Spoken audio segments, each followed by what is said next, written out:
the stress level? No, don't do it. Get a grip. This stupid video I just showed you. I almost stroked out and died over it. You're watching a different show. You donkey.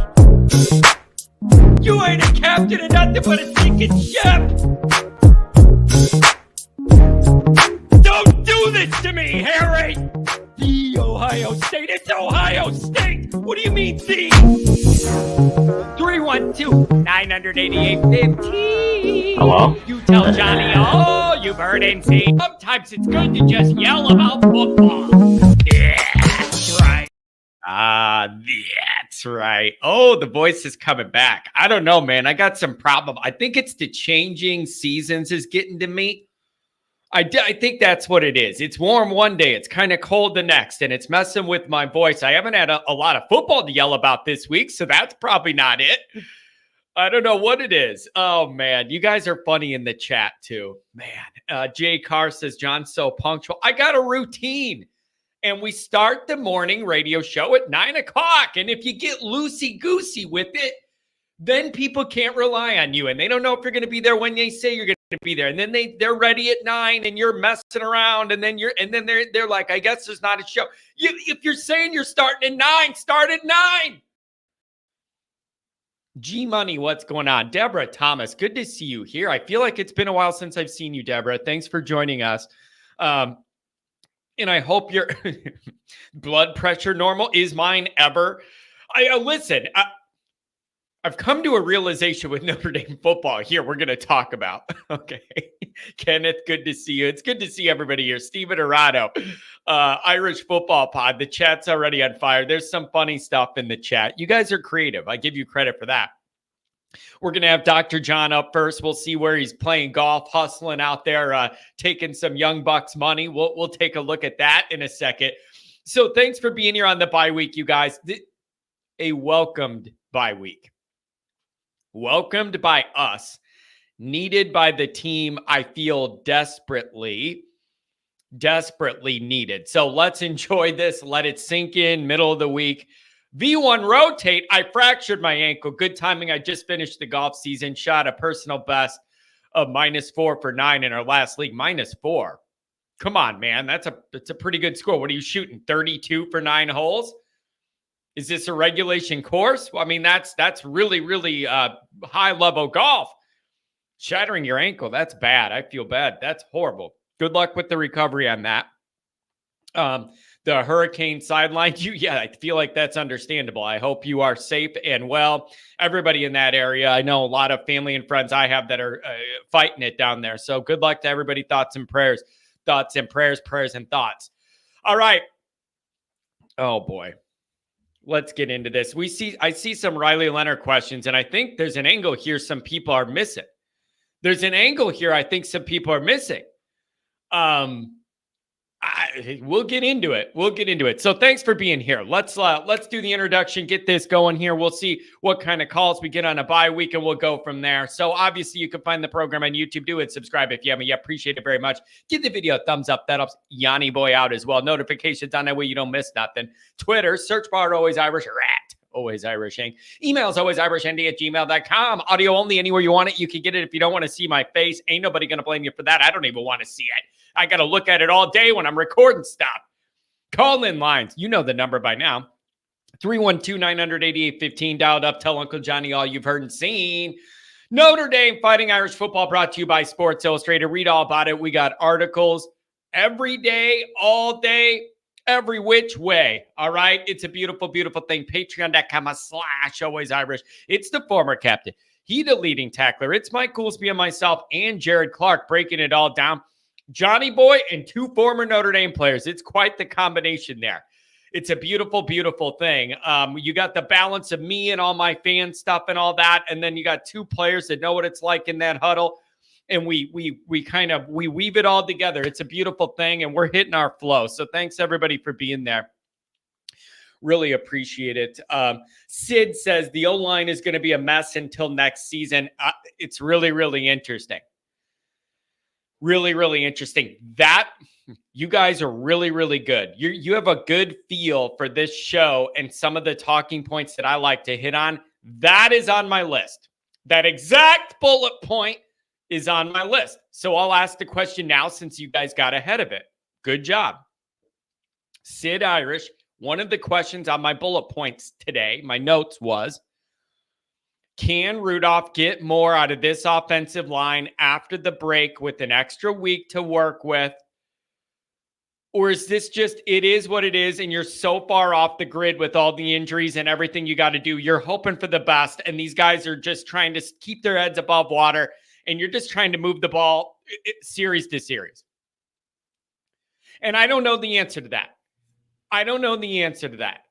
But I'm asking if you think it's realistic that when you get out of this bye, you're going to see some reconfigured stuff you could do and get more. I don't know.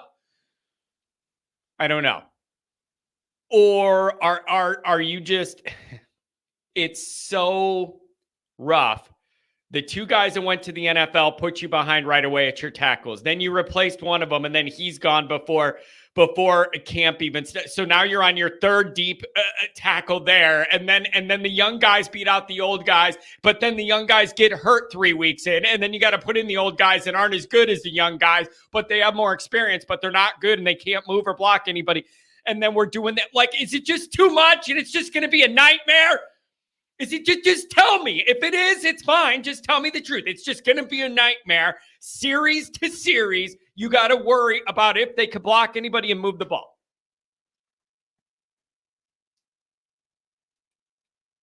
I don't know. So you got to tell me which it is. And I don't know whether that's inappropriate to ask. Like, who do you think you are asking for improvement out of the bye? Maybe you're telling me it's just going to be a struggle. Commander Luke, Omar wants to see your face, Johnny. Omar's a big fan of the show and the host, apparently. And I still can't quite figure out whether I'm being trolled, whether that's somebody I've met. I have no idea who that is, but Omar comes around a lot. And he likes John, and I don't know what to make of it, but he's a big fan of the show, Luke. And I can't figure out where he came from. I can't figure out if he's trolling me. I have no idea, but you're not wrong. Omar's a big fan of the host of this show. And I don't know where he came from. Oh, man.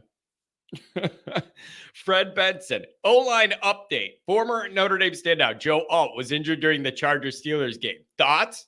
Don't like it. Those are my thoughts. Don't like it. I mean, he was doing great early on and everything, and it was going to be a staple there for 15, 20 years or whatever. I don't like it. So it's unfortunate for him. Although I do have to admit, selfishly, I'm much more concerned about the people on the Notre Dame team now than the ones that aren't. Because I'm selfish and I don't care about the NFL. I want, Notre Dame to do well. Oh, man. All right. Couple of chats here. I want to go over a couple of my notes. We have a couple early callers. Dr. John in 937. You're going to be the first two up. And we'll take a look at this. The 80s guy, $10 holler. That logo's funny to me. Hey, John.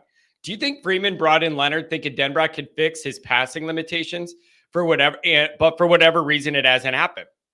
I think there's something different going on. I think they thought he was a lot better passer than this. I don't think it's what you're saying. I think they thought he would just come in there and be a much better passer.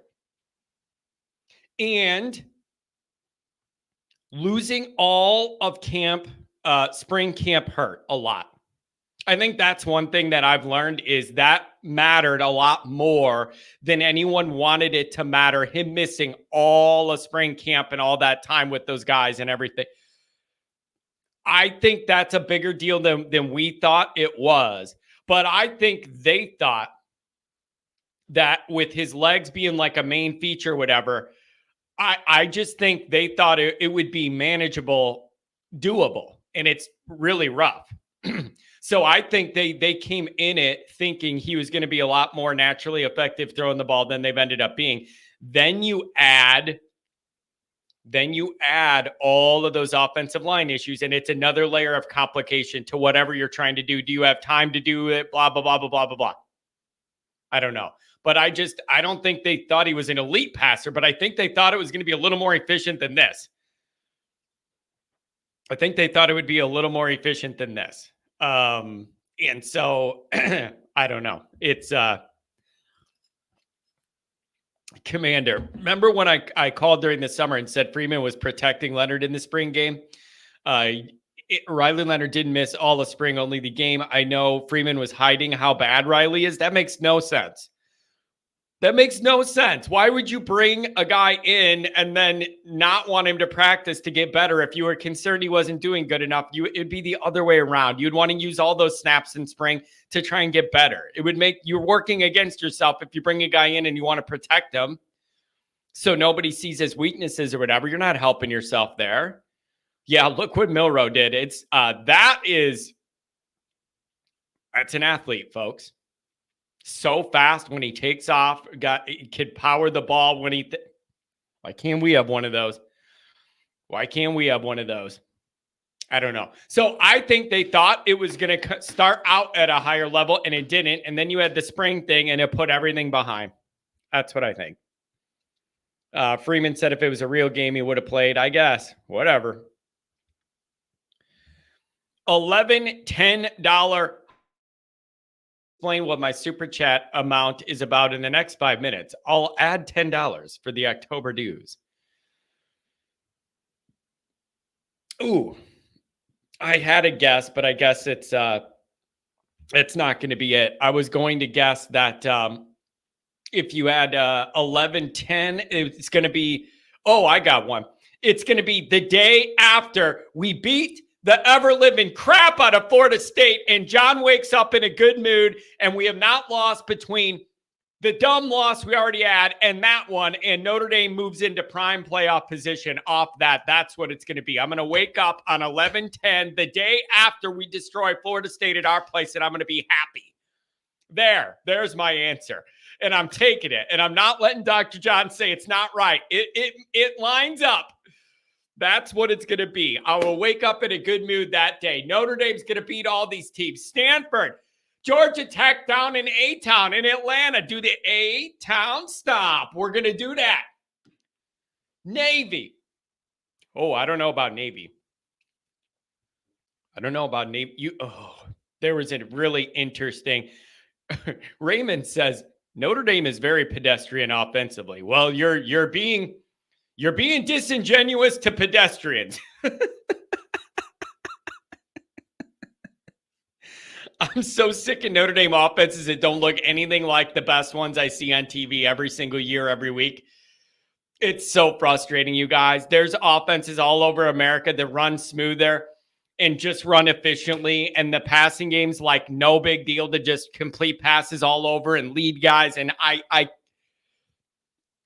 it's amazing. Notre Dame football, the big operation it is and how much power it has, cannot figure out how to run a good offense. By a good offense, I just mean one that works well against bad teams or teams it should work well against, and then it does enough to keep you in games against the better teams you play. It's just really rough, man. It's really rough out here. Oh, man. Okay, let's get into this real quick, and then we'll go to these calls. We'll see what's going on here. With Navy and Army overachieving, the schedule looks a little stronger than it did weeks ago. Okay, Domer guy, I'm not lashing out at you. I'm just asking this question. Even if Navy and Army are undefeated or whatever when Notre Dame play, how much credit are you going to get from beating Navy and Army? They have not played. Neither of them have played anybody. I looked it up before the show because I saw this in the chat. Neither one of them have played anybody respects at all. And what I mean, neither has played. Temple, like FIU. Neither one of these teams have played anybody that anyone respects for beating. And I'm just saying they're going to, they can be undefeated all you want. It's almost like The way I look at Navy and Army is all downside for Notre Dame. If you beat them, you get no credit. But even in years Navy and Army are good, if Notre Dame beats them, you get no national credit because, it's just a military academy. On the flip side, if you lose, you get ridiculed for the next decade because you lost to a military academy. That's how I see it. That's how I see it. So I think that's kind of how this goes. It's a lose-lose for Notre Dame. You beat them, and it's just a stupid, not stupid. I don't mean that about the military academy, but like it's not a real football place. It's a military place. You don't get credit for beating them. And if you get beat by them, then you get ridiculed. So I don't know what to tell you. Can they creep into the top 25 by the time Notre Dame plays them? I don't know. Maybe. So I don't know. It's rough, but I'm telling you, if Navy's got a good Navy team or whatever, and Notre Dame's offense is as inefficient as, I'm not trying to get this far ahead in my worries. But if Notre Dame is really inefficient on offense the way we are a lot of weeks, and you do that against Navy, that's how you're in trouble. And then you have that defense taking a couple wrong angles and what are those young linebackers and they make a wrong angle, whatever. Okay, you're in for a long day against Navy. You think it's bad to lose against Northern? Try losing to Northern and a military academy in 1 year. Tell me how hot Freeman's seat's going to feel after that one. I'm just telling you. So I don't know how it's going to go.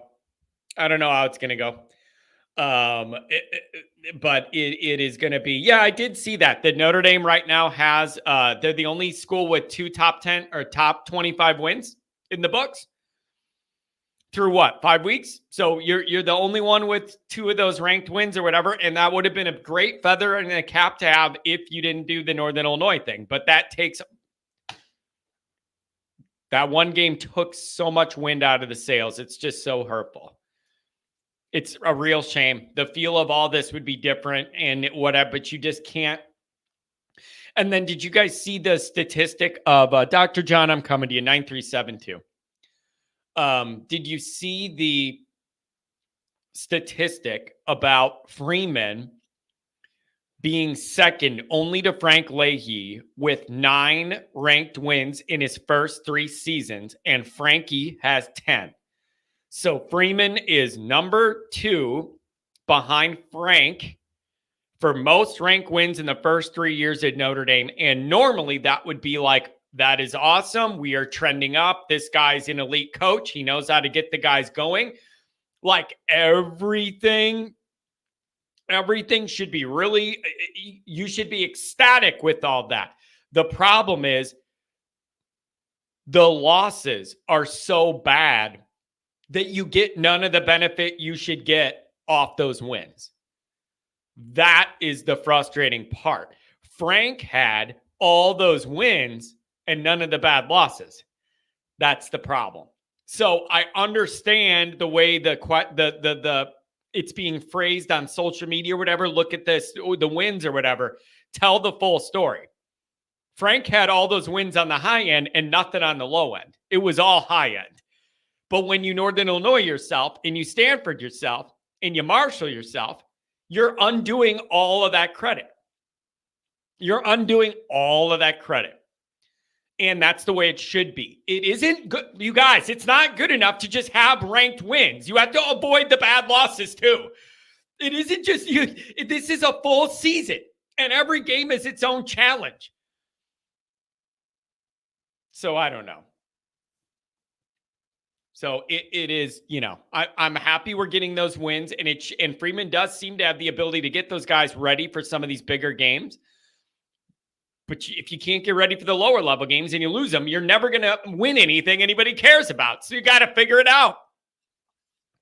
It's the stupidest Notre Dame thing ever, really. What did we complain about with Kelly? Oh, we never win the big game. We never look ready to play the big game. Now with Freeman, you look like you're ready to play a lot of big games, and then you lose to Northern, and you lose to Marshall, and you lose to Stanford, and David Shaw with his smirk when he didn't even want to coach anymore, and he was done. He won the game at your place. Unbelievable. Unreal. Kent Jackson, well, it's the big show. It's just funny because I'm so small and the big show's so big. What a heck of an athlete for his size, really. Paul White, really gifted athlete for being that big. Unbelievable. Kane, too. Glenn Jacobs.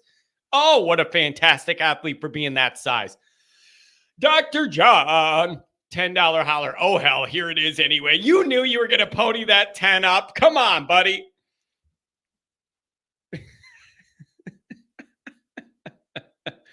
Navy scored 35 unanswered points versus Notre Dame 2 years ago. Yeah, it's awesome, bro. It makes me feel great about the future.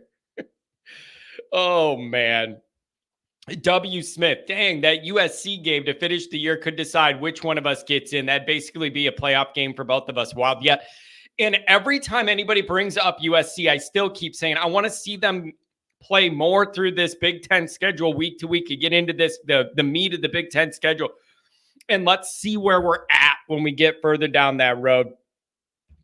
A $10 holler from Raymond. Thanks a lot, buddy. I really appreciate you being here. Thank you very, very much. Deb Thomas, thank you so much for the $5 holler. By the way, thinking of you and the family, did get a candle lit for you guys. So there were some thoughts and prayers for your family there a few weeks back at Notre Dame's Grotto. So just know that people are thinking about you in the community here. I think I'd rather have 3 less ranked wins if the Marshall, Stanford, and NAU losses were not on the record. Yep, absolutely. It's not enough to just win on the high end. You got to avoid the lows that cancel it all out. Think about A&M. All that credibility you got gone in a week. All that credibility you got gone in a week. I said I got like 5 or 6 days to be happy and in Notre Dame land and to walk around proud and everything, walk around town. Oh, we did something. Yeah, it lasted 6 days. That's all you get for happiness as a Notre Dame fan in the modern era. Usually you don't even get that. So I had 6 days of actual pride in my life. That's what happens when you're Johnny Boy. That's what happens when you cover Notre Dame. You get 6 days to be proud and happy. And then it's back to reality of you not being good enough. It's brutal. It's brutal. What does Notre Dame hang their hat on offensively? Jeremiah Love, but not really because you don't give him the ball enough. There's my answer, Raymond. Jeremiah Love is what you can rely on the offense, and that is your identity, and you don't even use it enough. There's my answer. How about that? Even in my answer, I don't like my answer. That's the truth, though. Jeremiah Love is the only thing you can rely on in that offense, and you don't use it enough. There you go. It's rough. So, okay, let's get into this. Hope you guys are relaxing. Hope you're having a good week off. You need a week off. Everybody needs a week off. It's just wild though. The off season moves so slow, and then we get into the year and it's boom, and the season feels like it comes and goes in a second. It's the most wild thing, man. Oh, when's the season coming back? It's June, it's May, it's June, it's July. It's like, when is the season? Let's go. And then the season gets here and it just goes right by. Oh, reminder. No live show Friday. I'm going to have a video for you Friday morning, but I got family stuff to do and I got to do it during the bye, and I'm not going to be able to do a show Friday. So I'll post a video, but we're not going to have a live show Friday. So, okay, open-ended here on the call line today. Anybody want to jump in? What do you think of the first half? What are your predictions for the second half? I'm wondering what you guys think. A little bit of news, and then we'll go to the callers. Number one, Notre Dame flips 4-star athlete Antavius Richardson from USF.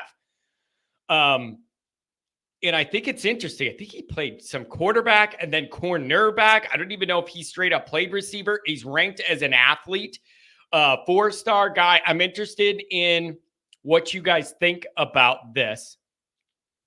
Are you thinking, oh, USF, Notre Dame went and got a guy there because they struck out on all those other wide receivers and I'm not that interested, blah, blah, blah?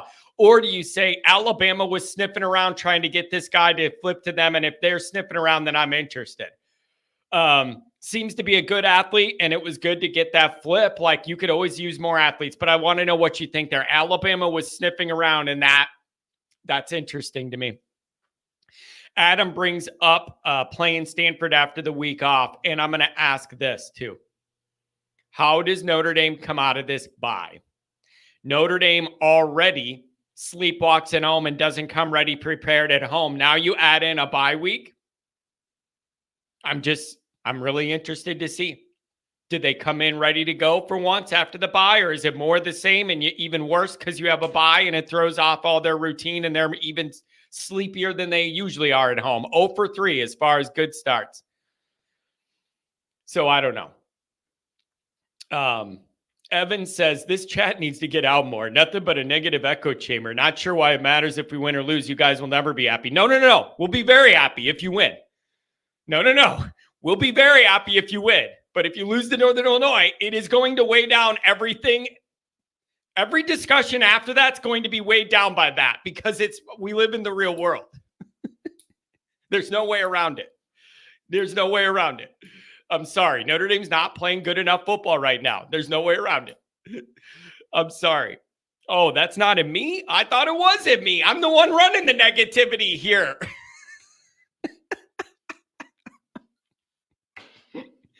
I don't know. But I want to know that bye thing. Is Notre Dame going to show up ready to go? Anyways, Notre Dame gets this 4-star athlete, and I like it. I'll take more athletes instead of less. And then Tyson Ford's pulling a Mickey. And he's out too. I wonder if he's also going to be in the crowd by the tunnel cheering on the guys he's no longer helping win. Whatever, man. And I want to start asking, is there anything to this or not? Now you got a couple guys that just decided I'm not playing enough. I don't want to play in the middle of the year. I want to know what you guys think of that. Does anybody have strong feelings about this?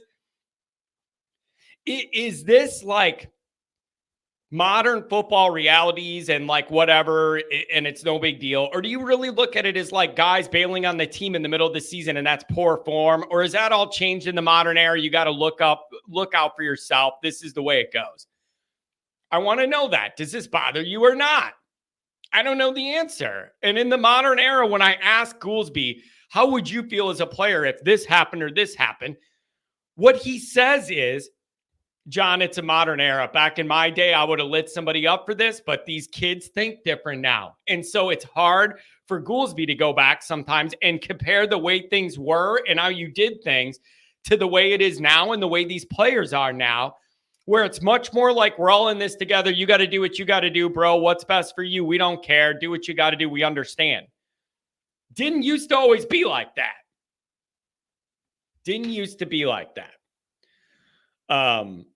Adam says, all these injuries, John, they're going to be a ton of mistakes, but at least our youth is getting experience.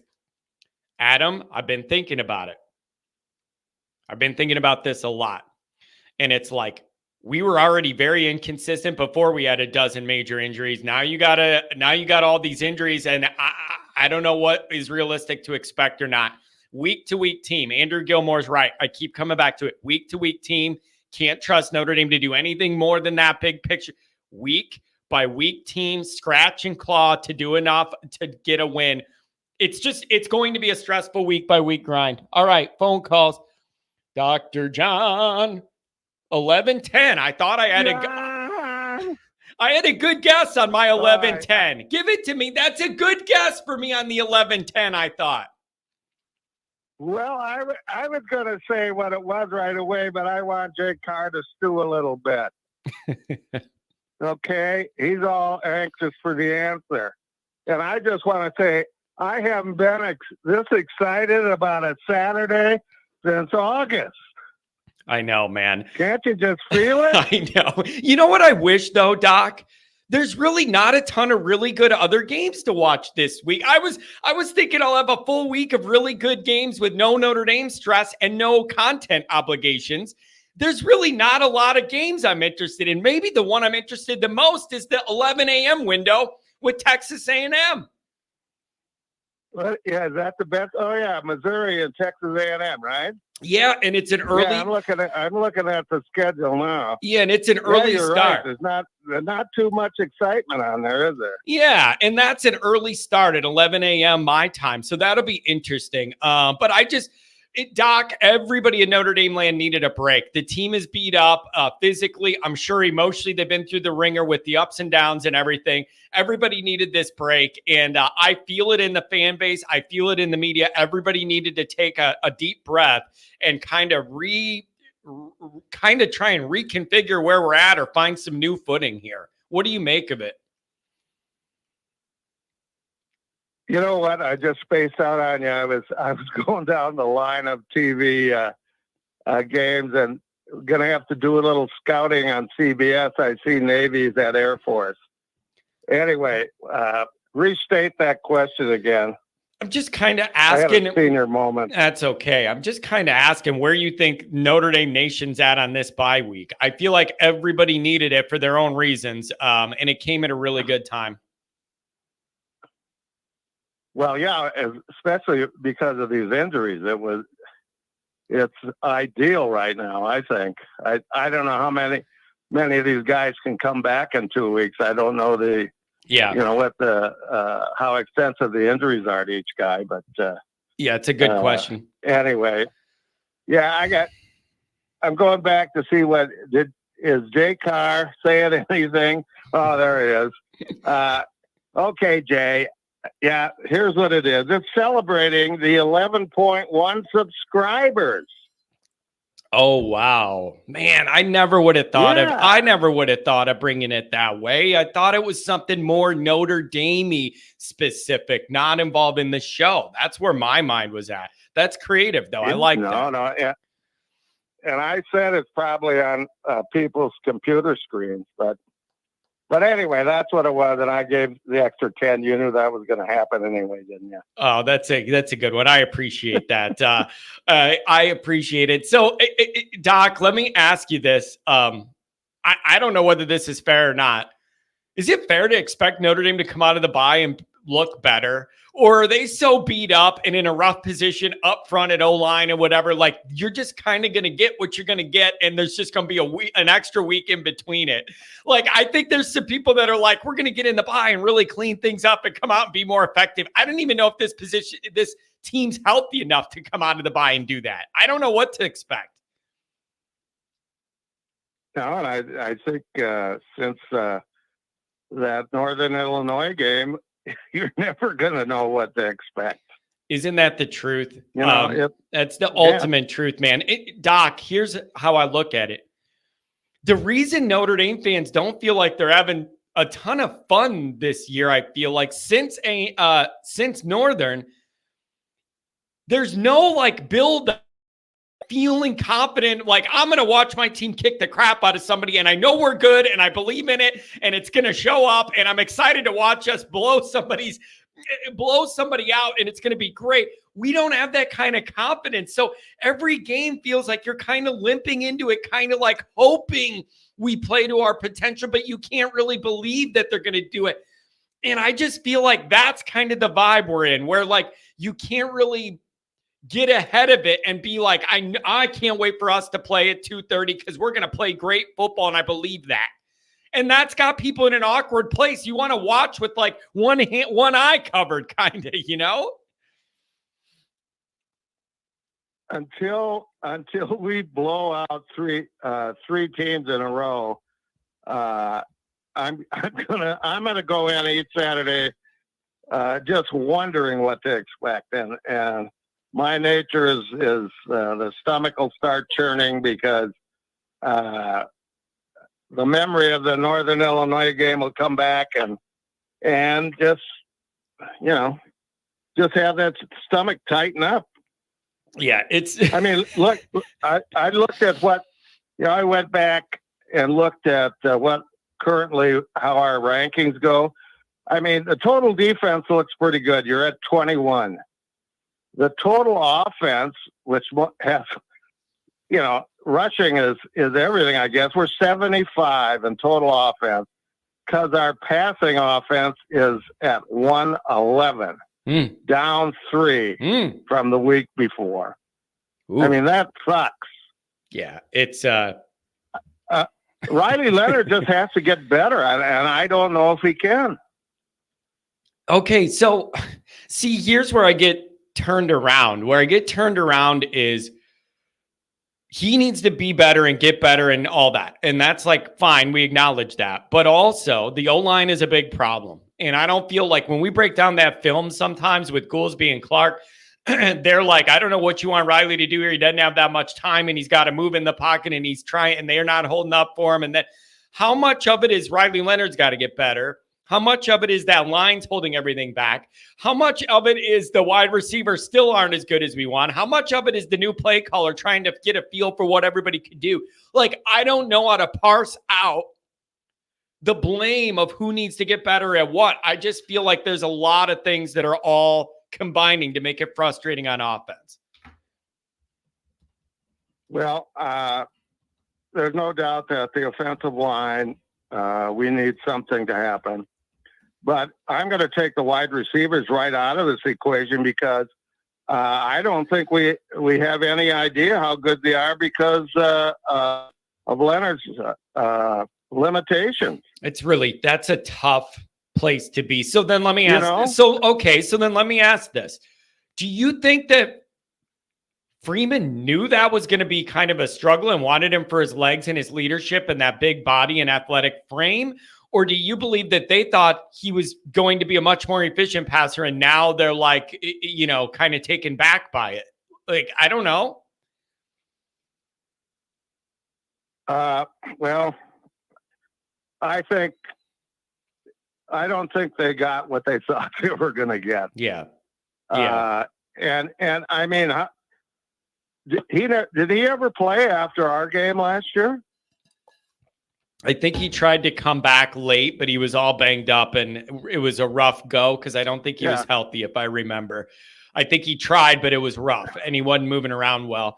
And then, Dr. John, let's move this conversation forward. That's another reason that I think I am ready for Notre Dame to go in-house for the next quarterback and have a traditional competition with the guys that have been here the whole time. Let them compete it out. And then there's some development at the position with the other players over multiple years. Like, I think I am ready to turn the page into back to that. I think I'm ready for that. Okay. I don't know what I'm ready for. I'm ready to see some kind of offense. That's what I'm ready for. Telling you. And then, Doc, I got to ask you, what do you feel about these military academies? Both of them are undefeated that Notre Dame plays. It's always tricky. Navy shortens that game by the way they run their offense, and you're not going to get a lot of possessions. And if you don't maximize them, you're in trouble. Like, there's a lot of weird things going on with those military academies, and Notre Dame's got 2 of them on the schedule. Something stupid could happen, Doc. I'm not here for it. Yeah. No, I'm not either. But we'll do a little scouting on CBS on Saturday. I think probably 11 o'clock in your time zone. There you go. We'll see what Navy's got. I don't know when we get a chance to see Army. I doubt if they'll be on before there depends what kind of service you got. You can probably get every Army game if you want. Yeah. But I like to address the playoff stuff that's been going on in chat.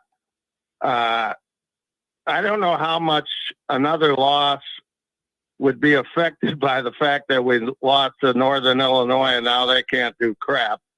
But I looked at last year, every 10-2 team was in the top 12, except, and these are outliers, Liberty, which was undefeated, but what are you going to say about that?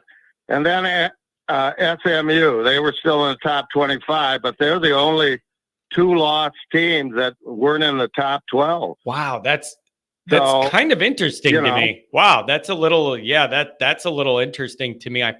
Wow. I mean, at 13 was LSU with 3 losses. So, and I wonder if what I'm starting to wonder is how much the NIU loss hurts. Like, say you ran the table and you had 1 loss. What does it matter that it's Northern Illinois? Like, that's not a normal loss. I feel like that would keep you out of hosting a game and getting a higher seed just because of the nature of who it is. So I don't know. And 10-2 Notre Dame this year with the Northern loss, I don't know if that's good enough or not.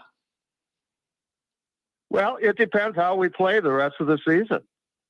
Yeah, it does. If we if we start showing some positive aspects on offense, and our defense just keeps playing the way it is, maybe that Northern Illinois loss gets way down on evaluation. Yeah, that could be. And again, though, I want to be very realistic. Notre Dame is a week-to-week team, and I think it's dangerous for me to be looking ahead at anything other than Stanford. Like, it would be the most Notre Dame-y thing ever to be in this bye and then get healthy and rest up and then come lay an egg at home against Stanford again. It would be the most Notre Dame-iest thing ever, and it would just be miserable. But I could see it. And if you're not ready, you're gonna lose. You're gonna lose to Stanford. I don't trust us to come out of the. What is there in Notre Dame land that I should trust about them coming out Saturday for me? Oh man. I don't know. I don't want to be thinking about Stanford when I'm watching some football Saturday. Telling you, I'm a worrier. I'm a worrier. So hey, I don't know. I got two non-football things to talk about. Well, sort of non-football, and then I'm going to turn you loose. When is Andrew, your brother, gonna get me that video? Have you guys talked at all? I think. Or should I text your mom? I would bet Andrew probably sent that to me shortly after, like the next day, and it's probably with a million other videos and stuff. So I'll have to go through and sort through and find the right one. Andrew sent me a lot of like files and emails and stuff with pictures and videos. Oh, dear. He did his job before he left town. I got to go through and find which one is which. That's on me, not him. Okay, because I got a lot of friends and relatives that want to see me make a fool of myself on the back of the I will make sure I get that to you. Okay. Last thing, and I apologize for letting this go, but some weeks ago I asked what Joe Pesci's favorite team was. Now, thank God my daughters aren't standing right here because they'd probably be punching me out, but you have to be a Joe Pesci fan and have had to watch My Cousin Vinny to figure this out. So saying that, John, can you figure out what? Well, first of all, have you seen the movie? Yeah, but it's been many, many, many years. Like I vaguely remember it. Well, his favorite team is the University of Utah. Interesting. Wow. You know why? Because he kept saying, these Utes. That makes sense. You know why my daughters would slug me? Yeah, that's a good one. Yeah. He's in court talking about these kids, and he's saying these Utes anyway. Yeah, that's a good one. There are probably a lot of groans in chat. I don't have it up. But anyway. Yeah, there is. Enjoy the rest of the show and the rest of the week, and enjoy Saturday without angst. Oh man, I'm going to enjoy it. And it's a day off for me. Saturday is a full day of work for me with a lot of content and stuff. It's not a relaxing day for me. This is it's a big break. This is a weekend for me. I get to relax and watch football, maybe even drink a couple cold ones and not worry about Notre Dame. I'm looking forward to it, man. It's my only little break. Okay, bud. You have a good show. I will. I'll bring it up on my big screen again, and we'll look for you Monday morning. Okay. Beautiful. Have a good one, Doc. Good to see you. And I'll go through that film. I know Andrew sent it to me. Andrew, he's always good for the content. I know it. Ryan Elliott, $5 937-815 going to be the next up. Oh man.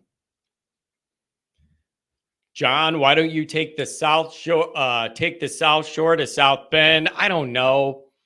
For one thing is, usually when we go, we have a whole trunk full of everything for party supplies and everything. And that's the thing. It's never just me going to South Bend, just me and my carcass.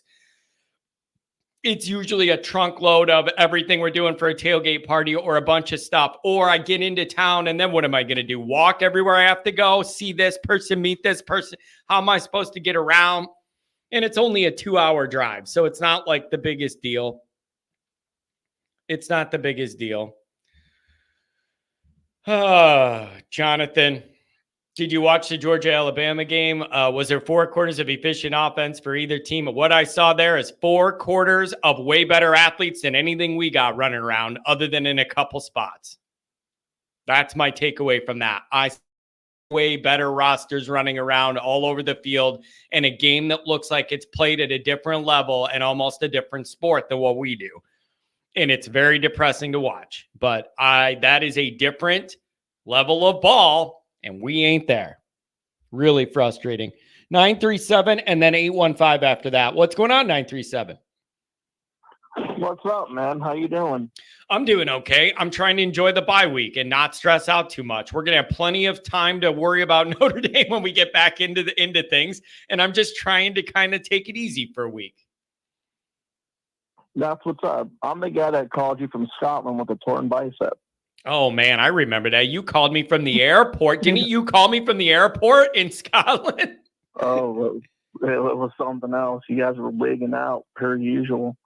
You know what the hardest thing for me this season is, though, about being a Notre Dame fan? What's that? Other Notre Dame fans. I swear. You think they're too negative or too positive? Which way are you going to go here? Too negative or too positive? They're way too negative. Okay. Like, my God, I'm gonna keep it real with you. I had to turn your show off more than a dozen times ever since the NIU loss, because you got guys just talking like, yeah, everybody get murked by Purdue, like, and then we win 66-7. Like, oh, I don't know about Miami of Ohio, 25-3. Oh, we're definitely gonna lose to Louisville. Then we come out and win by 7, and it's like, hey, are you guys even fans? Like, what are we doing here? Okay, so let's be fair about this. Let me ask you, what is the appropriate, in your mind, what is the appropriate way for a Notre Dame fan to process the Northern Illinois situation and then move forward throughout the year?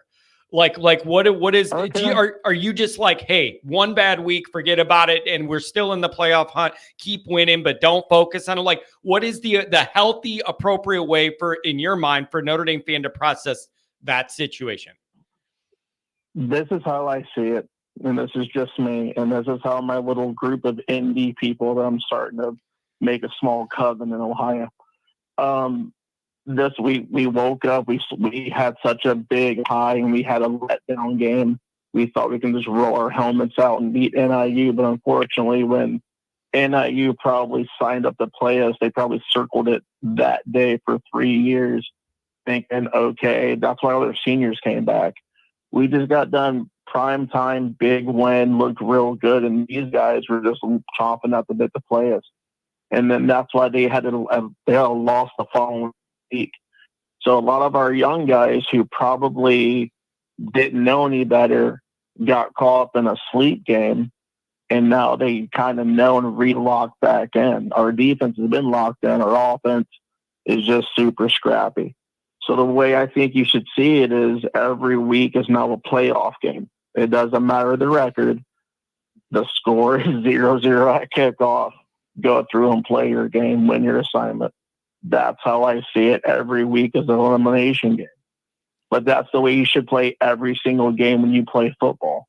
Every game is an elimination game. So that's how you process it. Like, but even if we were to lose another game, let's just say let's say we beat NIU and we lost to Louisville. Now we're in the same situation. What's the difference? If we lost another game at 10-2, our team probably won't get in the playoffs. Right? Yeah, I think it's just. I think it's hard. It's a hard pill to swallow. I get it. It sucks. Like, but that's where we are. But I think where a lot of people are stuck is that NIU is just not any regular loss. That's where people are really having a problem moving forward. Is losing to Northern is just not the same as losing to A&M or losing to Louisville. It's not. It's a different level of incompetence that we needed to be past. Like, that's the problem. The Northern loss is not just one regular loss. Just like the Ohio State loss last year was not a regular loss. There are certain losses that have a shadow that follow you around. And the Marcus 10-man loss definitely follows us around still. And I feel like the Northern one is just so far off the grid. It's weighing down more than one regular loss. So then can I counter that then? Please. Can we pivot off that for a second? Sure, please. Would you rather have an NIU or a NIU loss? We go through, we make a deep run in the playoffs, or would you rather go 4-8 with Brian Kelly? Why are those my only options? Because wait, on one end you're getting getting those are just such extremes. Well, no. You threw me off. Which one's okay? Then I'll give you a third option: 3-9 with Charlie White. Why are the options though? But why are the options though? Wait, these are hilarious. You went to 2 outrageous extreme lows, and also that's not even the funniest part of what you're saying. The funniest part of what you're saying is 1 loss to Northern Illinois, and then we go 11-1. You're building in the rest of the season as all wins, and that's dangerous too. Where do you get off sliding by me on that one, going, would you rather have 1 loss to Northern but then run the table to 11-1? The problem is when you lose to Northern, nobody believes you're going to go 11-1 because you lost to Northern. That's why you have to have faith in your team. Oh. I mean, now wait. Is it not their responsibility to give me a reason to have faith? This is a good discussion, man. I love this discussion. This is a meat and potatoes Notre Dame fan discussion. Is it not on the team to give us a reason to believe in them? It's not our responsibility. You got to give us a reason to believe. And when you start like you're not interested in playing in 3 home games in a row, you're not giving the fans what they need to believe and buy into you. Disagree. Explain. 100%. Why is it on us? It's on them. You got to play.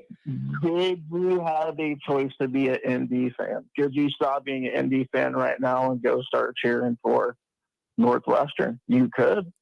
You could end your show right now and be a Northwestern fan and just go, hey, go Wildcats. We chose to be ND fans. I never chose. No. I never chose nothing. I never chose anything. Being a Notre Dame person is who my family is. There was no choice. This is who we are. I didn't pick a hat off a table. I didn't pick a hat off a table. This is my life. There's no choice. There's no choice. About this before. All of my family, and I come from 14 siblings. All of my family is Ohio State fans, die hard, go to like regular season games, go to playoff games and whatever else. I chose to be an ND fan. Man. So I chose to be here. I chose to be there for a 3-9 and a 4-8, and even a loss to IU and Marshall. So no, I chose to be here. That is my faith in my team. I did not watch the Peacock game because I'm not going to do that. That's dumb. I'm not going to just join Peacock for one game. But I chose that faith in my team and watched the game cast on ESPN because I knew we were going to win. I thought we could win every game. But that's just me. So no. Every year you do all this build up in the season, like in the preseason. We have worries, we have doubts, we feel good about this, we feel good about that. But then at the end of the day, you have to go and hope your team wins. And that's what it is. You hope your team wins. If they don't, it sucks. So no, meat and potatoes. You either choose to love your Irish, win, lose, or draw. It's funny that some things are just conditional. Like I guess I'm just an unconditional fan. So okay, let me ask. What would make, I'm not being sarcastic, but like a lot of people are saying in the chat, like I was born into a family where it was all Notre Dame and there was no choice. And that's the way I feel too. Like I was born into a Notre Dame family and it's who we are.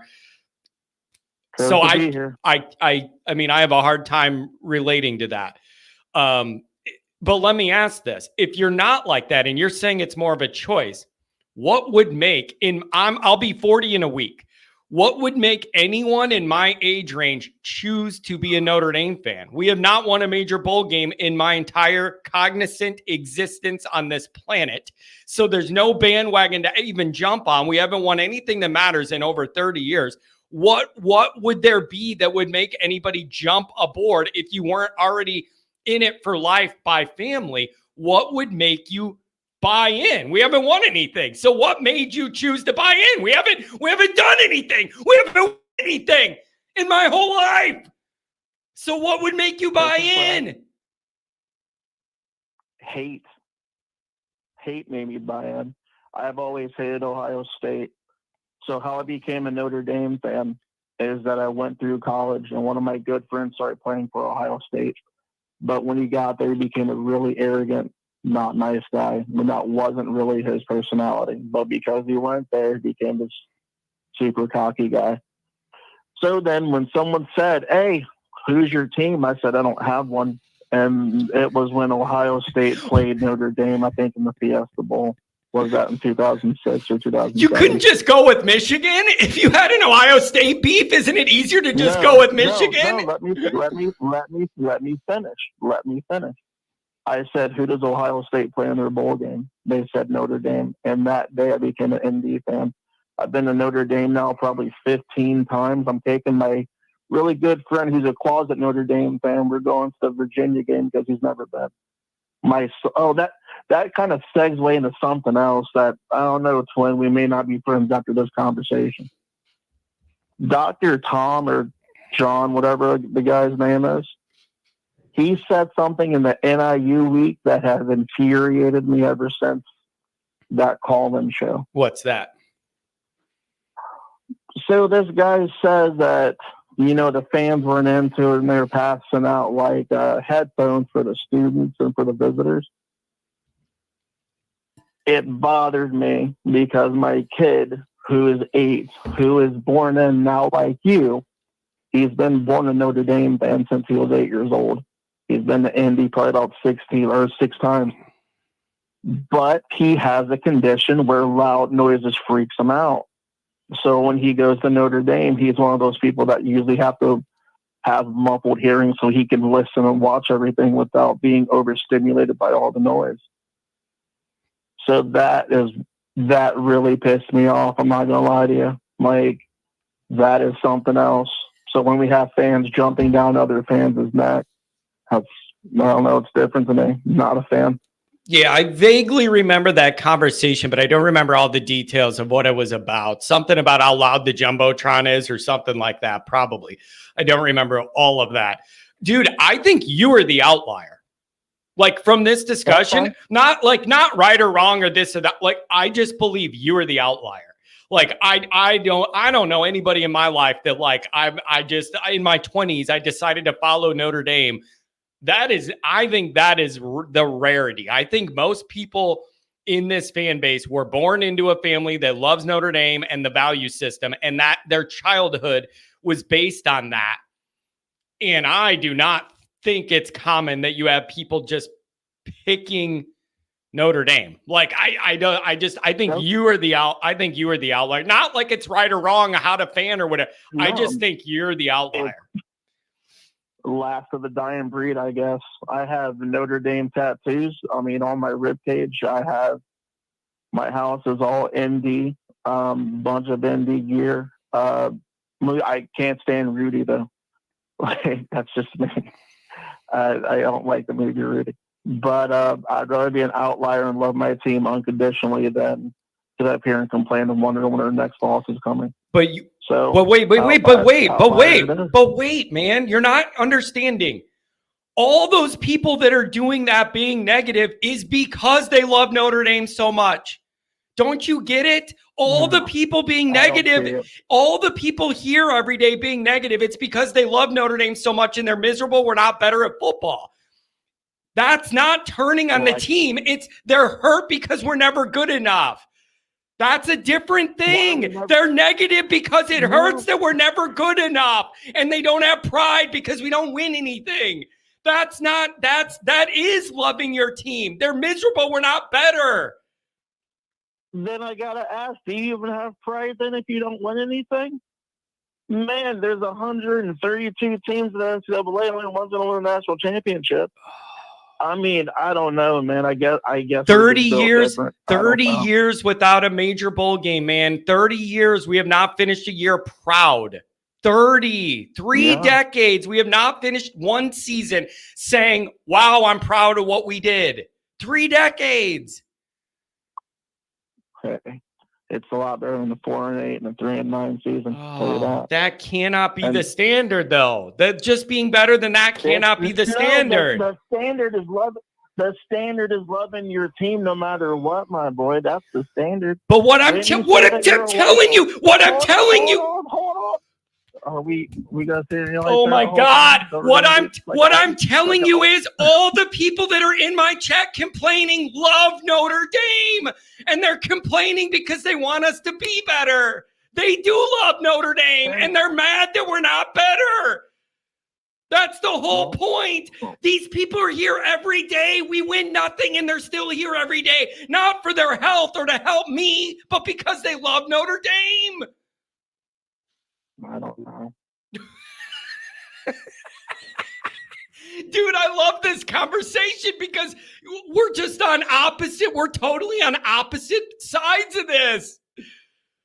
Like, but the people being negative here love Notre Dame and they're sad and upset we're not better, man. They're not turning on Notre Dame. They just want us to be better and they're frustrated. There you are. I thought you hung up on me. Why would I hang up on you? I'm not hanging up on you. You're yelling at me. I don't know. I guess yelling is your love language. Yelling at you is the opposite of hanging up on you. This is all I'm saying, John. Oh, God. Listen, man. God bless you. Anything else on the way out? We're just on different planets with this. Anything else? About 8 next year, and I introduced myself this year to you, but I think you're having a couple of those looskies. I think you're feeling pretty good. I don't think you remember meeting me, but I want to hopefully get there early enough for pre-looski so we can kind of have a conversation. Well, do it, man. Do it. We'll be there for blue and gold, and then we'll pick another game and be there next year. We'll pick a regular season game. Come see me. Yeah. I always do. Come see me, man. Hey, have a good one. And listen, man, it's fine that we disagree, and I like having you here, and keep calling with some contrarian takes. I like it. It makes for an interesting show. I like this. Thank you. So different, I guess. Yep, I love it. There's room for everybody, so don't be a stranger. All right, bud. Have a good one, buddy. Thanks for the call. Oh, boy. Man, we got all kinds. 815, I'm coming to you. Pat has something. He only has 1 minute, and then we'll go back to the callers. 815-917. What's up, Pat? I am glad he is a Notre Dame fan. We always want more converts. We always want more people to become Notre Dame fans. But when you are a new Notre Dame fan, and I don't care how many tattoos you have on your body, that doesn't signal how great of a Notre Dame fan you are.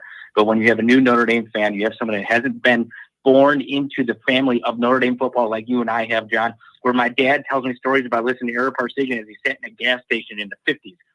That's what Notre Dame football is. The standard of Notre Dame football is winning. The standard isn't unconditionally loving the football team no matter what they do. The standard is winning. And when the team doesn't win, it's coming down on the team so they understand that they need to win. That's nothing but complete freaking bullshit if you unconditionally love someone. I unconditionally love my daughter, but when she screws up, I'm going to yell at her and I'm going to get mad at her. I'm going to tell her how she disappoints me, just like I'm going to do it about this goddamn football team. All right, I got to go. Bye. See ya.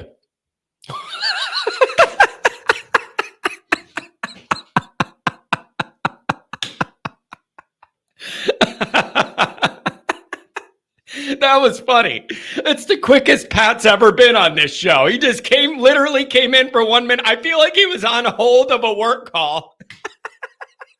I feel like he was on hold on a work call, popped in there and did that real quick, and then went back to the work call. Didn't it sound like he was like whispering, kind of?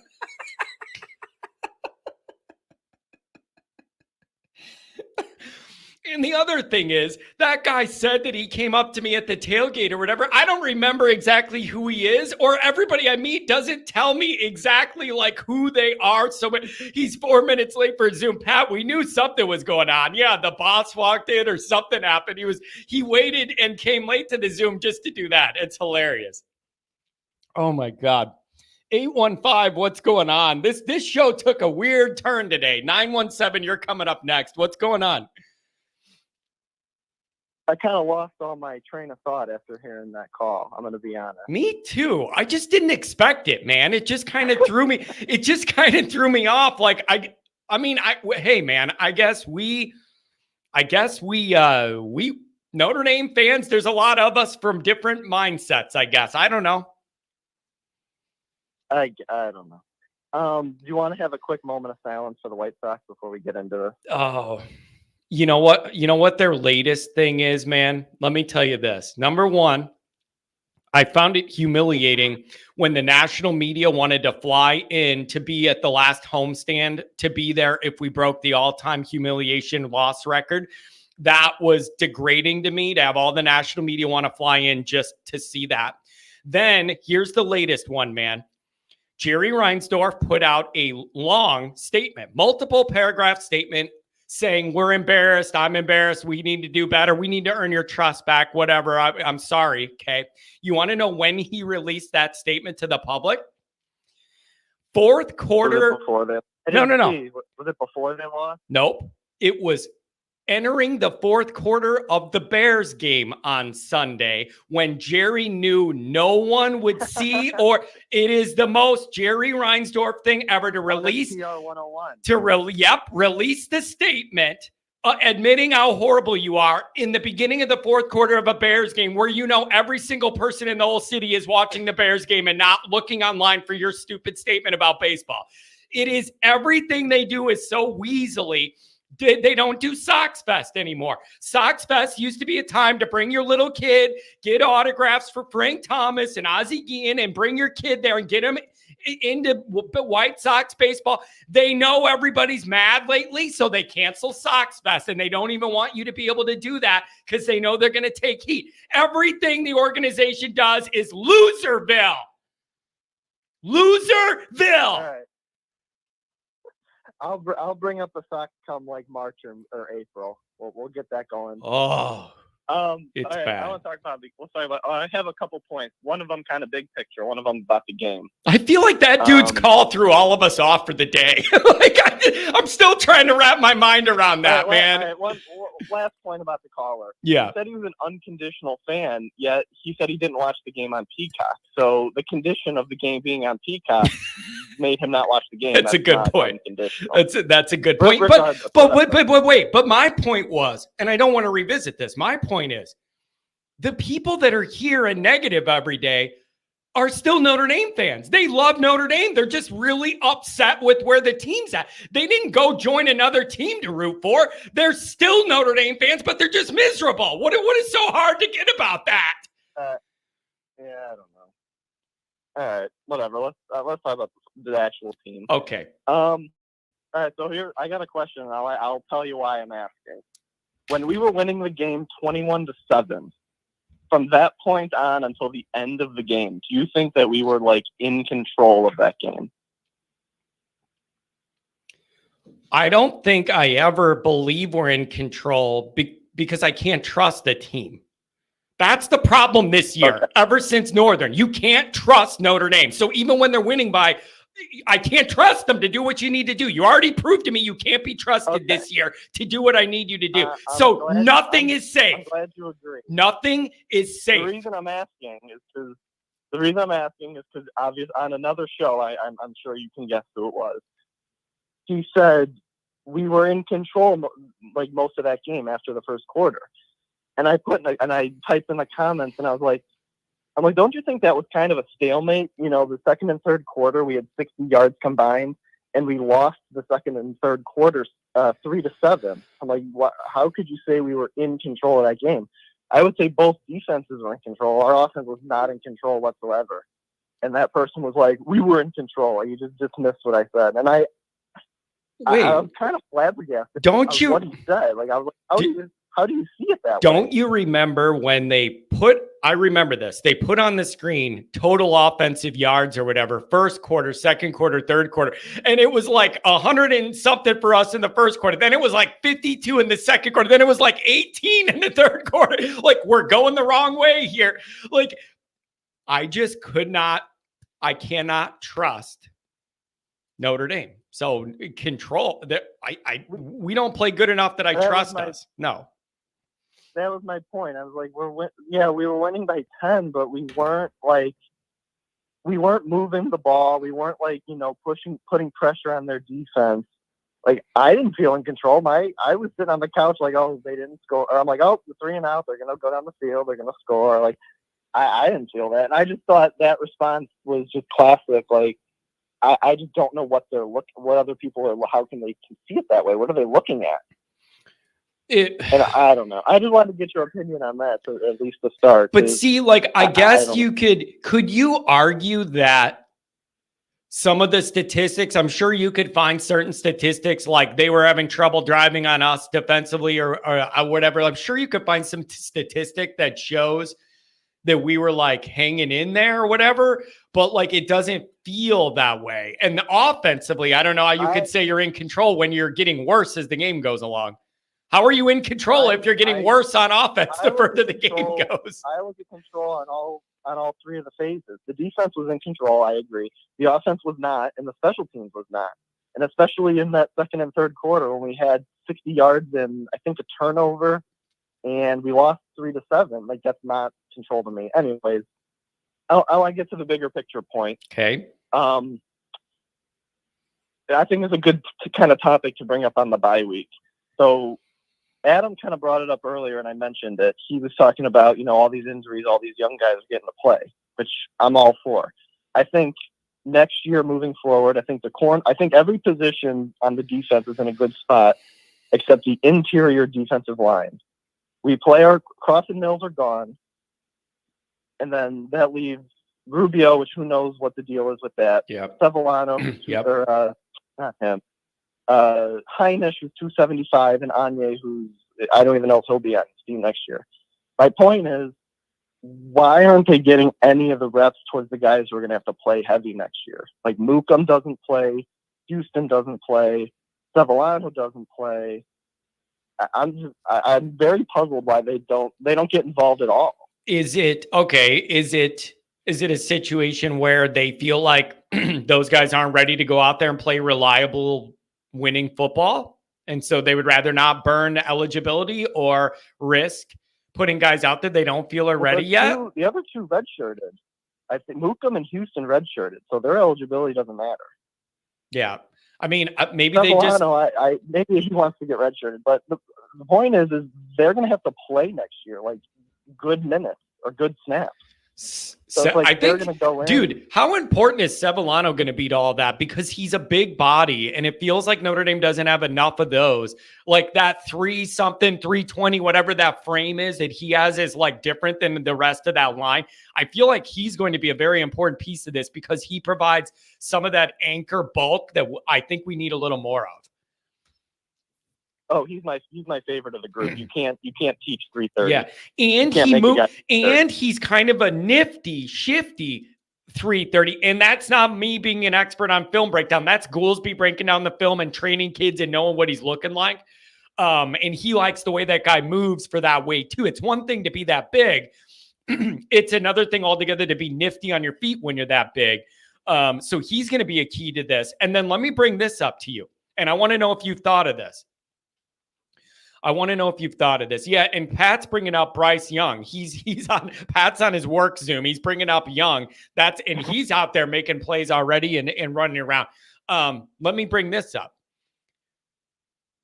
If Notre Dame stays in-house for a quarterback, you're going to have multiple millions of dollars open to spend in the portal that you spent on the last 2 portal quarterbacks. I would like to see them dump some of that money into an interior defensive lineman and go pay $1.5 million and go get one of the better ones to come in here. That was my thought as well. Think about it, man. The rumor is over $2 million for Riley Leonard, and Hartman was way, way less. And then the scale got raised, or according to who you believe, we may have outbid ourselves. and paid more for Riley Leonard. If you can free that money up, then you need to go get some bulk on that defensive front. Yeah, I agree. The thing is, I don't think they're not going to get some like game wrecker at D tackle. So I think what they're going to have to do is find maybe a lower level guy who's just massive. Yeah, like and you just got to find a big dude. Like I think that's what they have to find. Yeah, and you know what else too? Bob saying earlier they're good D-line prospects in the portal. I look at it that I say that about offensive line too. People are like, can't Notre Dame just go get a tackle or whatever? And it's like, dude, if there was a tackle that good, he'd be in the league, or he's starting at Georgia or Alabama or Ohio State or something, not in the portal for one more year. Like, that's why you don't find offensive tackles in that position that are that good. They'd be in the league or their final year starting at a good program. That's the way it is, right? So, like, yeah, I don't know, man. So I don't know if they're going to move. I don't know if they plan on moving Bryce Young inside next year. That would, I guess, alleviate some of the issues.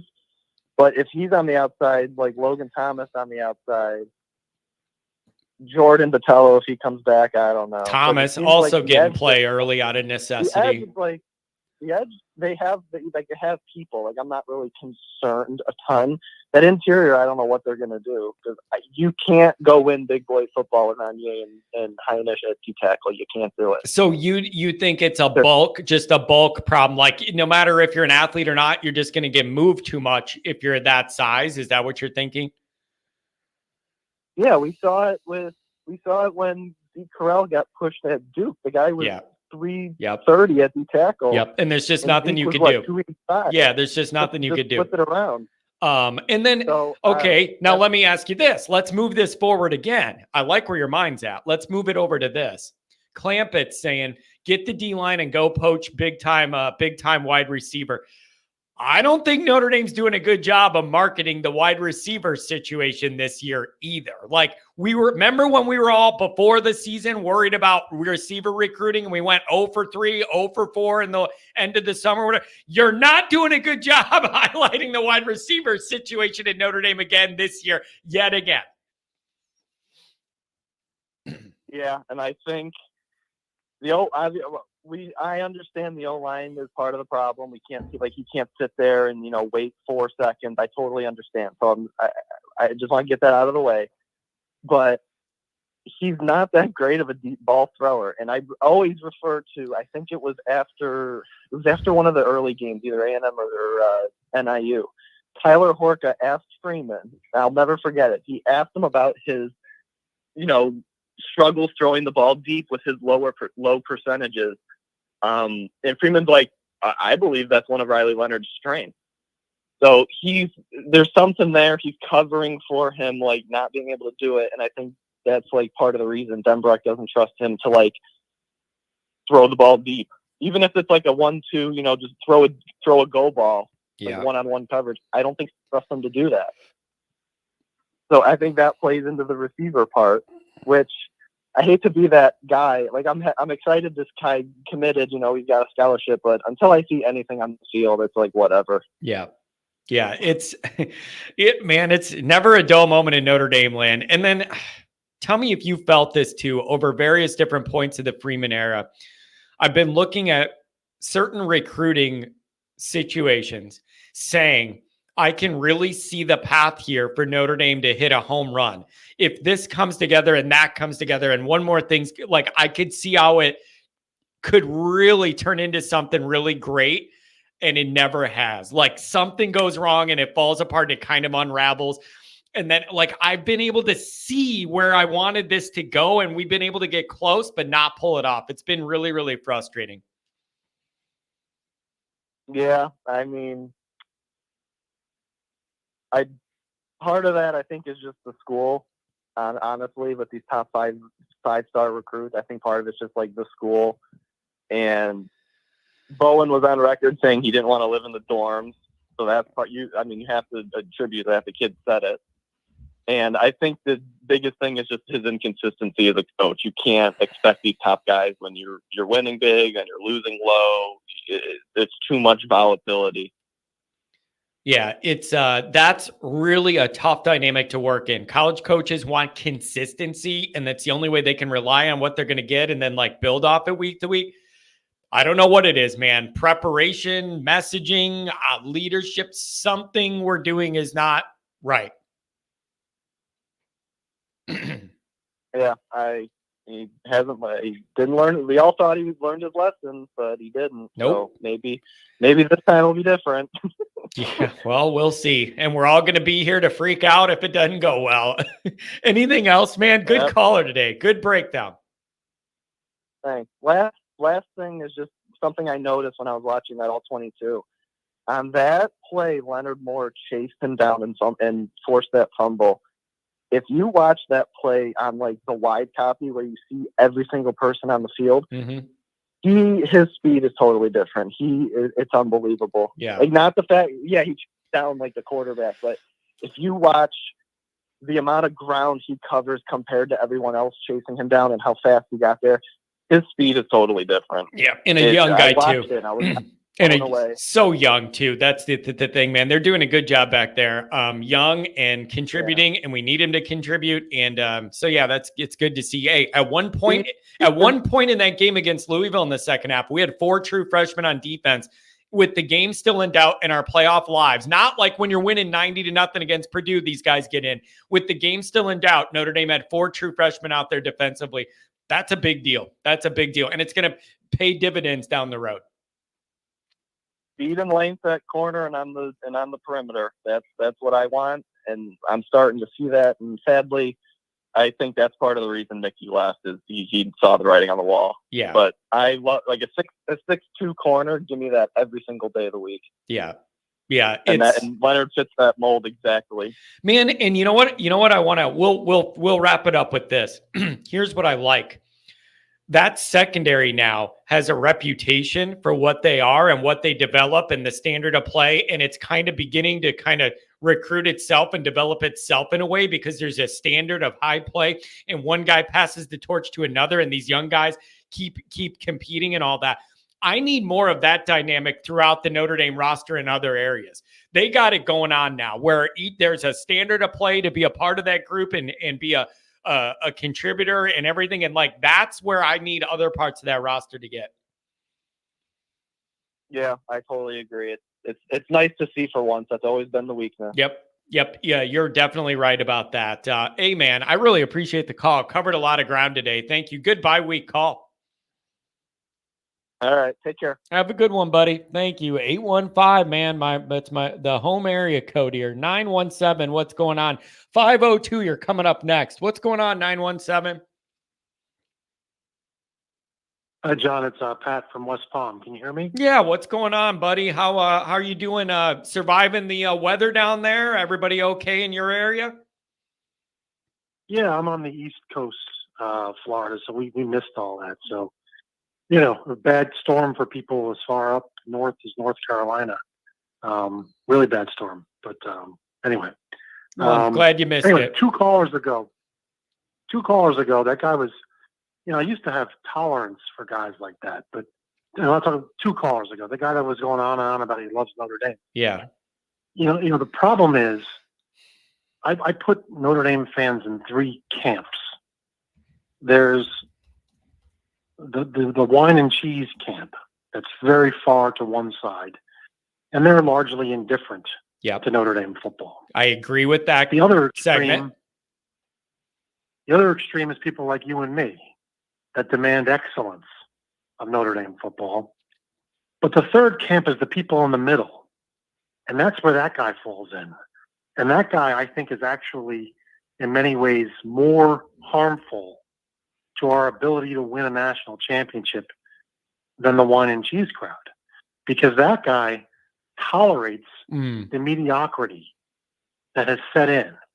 At least the wine and cheese crowd are open about the fact that they don't care. This guy claims to care, but will accept a record of 9-3 every year. In other words, we're in purgatory, and I'd like to reach heaven. That guy's fine being in purgatory. And we're never going to get out of purgatory as long as there's people like him and the wine and cheese crowd outnumbering us on our side. Wow. You see what I'm saying? I do see what you're saying. And also, the chat agrees with you. A bunch of people are writing 100%. Yes, 100%, 100%. A lot of people agree with you. This is a really interesting breakdown by you. Like you knew Bob Davie was a loser of a coach in his first year, 1997. I think it was his first year, where in the middle of the season, the Irish are like 500 or something. You know, he had lost 3 and won 3, something like that. And he said publicly, Bob Davie said publicly, well, you know, if we win 3 of the next 4, we can qualify for a bowl. I wanted to wring Bob Davie's neck when I heard him say that. This is Notre Dame. You win every game. What are we talking about? Win 3 out of 4. But the problem is that mentality has set in over the last 30 years. And so that caller from 2 callers ago, I fear people like that are the majority. They think that that a record of 9-3 in some half-assed bowl game is sufficient because they've never tasted championships, and they're probably mediocre individuals themselves, and they think it's good enough. It's good enough. It's good enough. Good enough is not good enough. Undefeated is our standard. Period. Full stop. But the problem is, I fear that we're in this purgatory. And I want Marcus Freeman to succeed, but he's averaging 3.5 games defeats a year. You know, it's very depressing for me to think that we're just wallowing in this mediocrity, and it's not going to change. And it's not going to change because too many people don't think winning a championship is the standard, and there's a growing number of people who are pure wine and cheese who don't give a rat's ass about the football program no matter what. Anyway, that's just my 2 cents. No, I think I only called in because I heard that guy. Dude, that's a very, very interesting breakdown. Okay, now let me ask you a question about that. You know, you covered kind of these different fan base segments. What about Notre Dame's power dynamic? What about the people that actually have more control over this than people watching my show or me writing articles and doing this? What about Pipa Vacqua and the Notre Dame leadership? Like, we have the fan segments, but those are the people that could actually move the needle and draw the line. Pipa Vacqua can say, this isn't good enough, or I need more different things. What do you make of their role in the modern dynamic of where Notre Dame's place is in college football? I think that people, wrongly look at Vacqua and the people and his predecessor, because I don't think the AD can fire a Notre Dame coach without the president of the school giving the green light. And I don't know enough about this new president of the school to see if he has the stomach for, and forget, I'm talking about hiring and firing a coach. There's a lot of other decisions that go into this, right? How much are we going to spend? Are we going to let transfers and that kind of stuff? Our academic standards going to be loosened just a little to let some top-notch players in. There's other decisions that go into this other than just hiring and firing a coach. What concerns me is that, and it shows you how bored a life I lead, I actually investigated online, not clicking around, the Board of Trustees at the University of Notre Dame. And I did that because 20 years ago, the 2004 season, was the last time the Board of Trustees flexed its muscle with respect to the football program. For those who don't remember, 2004, Kai Willingham was doing a terrible job. The team was losing. And the athletic director and the president of the school were unwilling to fire Kai Willingham. So you had athletic director, Kai's boss, not willing to take action. Neither was the president of the school at the time. So the Board of Trustees in November of 2004 was preparing a letter to write to the president of the school, and it was saying, we're not having this. This is half-assed football. It's not fair to the alumni. It's not fair to the players. It's not fair to anybody. We need a new coach. This isn't right. But that was the last time that happened.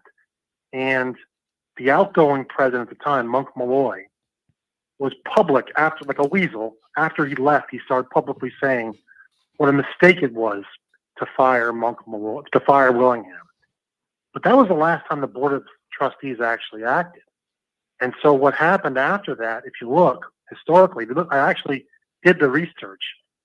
There was former football players on the board of trustees back in '04, former coaches. These are people that took football seriously. If you look at the composition of the board of trustees now, John, it's wine and cheese. Yep. It's wine and cheese. It is literally, and I have a little insight into this board, and I cannot say how, but I have a contact with board knowledge. It is, if everyone in there isn't from a billionaire family, it's multi-millionaire heading into the billion. That is what it takes to be on this board, is to be from one of those Notre Dame families worth billions. These are people who have their names on the buildings. When you're walking to a game through campus, you see their names on the buildings. They don't live like us. They live in a different circle than us. And I don't know where that leaves us, but that's the composition of the board now. John, I don't know if you're old enough. And when somebody dies, that's the other thing. When somebody dies and they replace them, they're just getting another billionaire in there to do it all. You get the sons and daughters of the billionaires. The nepotism is horrific on the board of trustees. It really is. And I mean, we will sell no wine before it's time. You know what I'm talking about, John? Yeah. If you know what family coined that phrase, take a look at one of the members of the board of trustees. I graduated with her. But it's worse than that, though, because there's one member of the board of trustees that I'm like, oh, who's this person? I click on her. She's a CEO of like a chemical company. Oh, whatever, good. But if you click on her WikiLinks page, she's a Texas alum. She's decked out in Texas gear. She's on the sidelines of the Texas games. I'm like, my word, the University of Notre Dame is, being run in part by people who root for Texas. The head of the board of trustees who just got out of there a few months ago, he was a BC alum from Boston College. So my point is, I think the day and age of the board of trustees intervening is over. It's interesting. That's never going to happen again. That's interesting. So does it become on the AD? Everything hangs on the president, the new president. And it's a 50, and we're on the knife's edge, because in my experience at Notre Dame, there's two types of priests. Okay, and Goolsby, your friend Goolsby probably confirmed this. There are the priests who were the rectors at dorms. Those guys, are really solid individuals. Those guys, no one cheered harder for Notre Dame football than the rectors of the dorms, in part because they knew some of the football players. Yeah. Some of the football players lived in the dorms, and they cheered for their guys. So there's that faction of the priesthood running Notre Dame. If this new president is from that faction, we're good, because he won't tolerate half-assed football. However, there's another faction of priests that are these, wine and cheese types, who are more concerned with what the administration of Harvard thinks of Notre Dame than of what the Vatican or the local bishop thinks of Notre Dame. Those intellectual types are using Notre Dame just for their own intellectual advancement. And those types, I can tell you right now, would probably prefer we didn't even have a football team. Yep. I don't know enough about this current president. I can't judge him. I don't know. Yeah, these are really good. This lines up with a lot of what I've learned and experienced too, man. It does. It lines up with that. So, I mean, I'm hoping, I think Freeman's going to get 5 years, even if this current president is solid, because I think they're going to go back to that standard. And in the long view, that's not a bad thing, only because you can attract the next young coach who might have 10-year-old kids, and he wants to stay in the same place for 5 years. It's kind of like the Pittsburgh Steelers job. It's a great NFL job because that family isn't going to can you in 2 years, But, I think that this, the Freeman era, so to speak, kind of hangs on the edge right now this season. I actually think that we have a weak team, but I've come to think that we're actually going to make the playoffs just because our schedule is so pathetically weak. I mean, you can't help but beat some of these teams. So I see us as a 10-2 team that gets the number 11 or 12 slot in the playoffs. Ooh. I don't see us going any.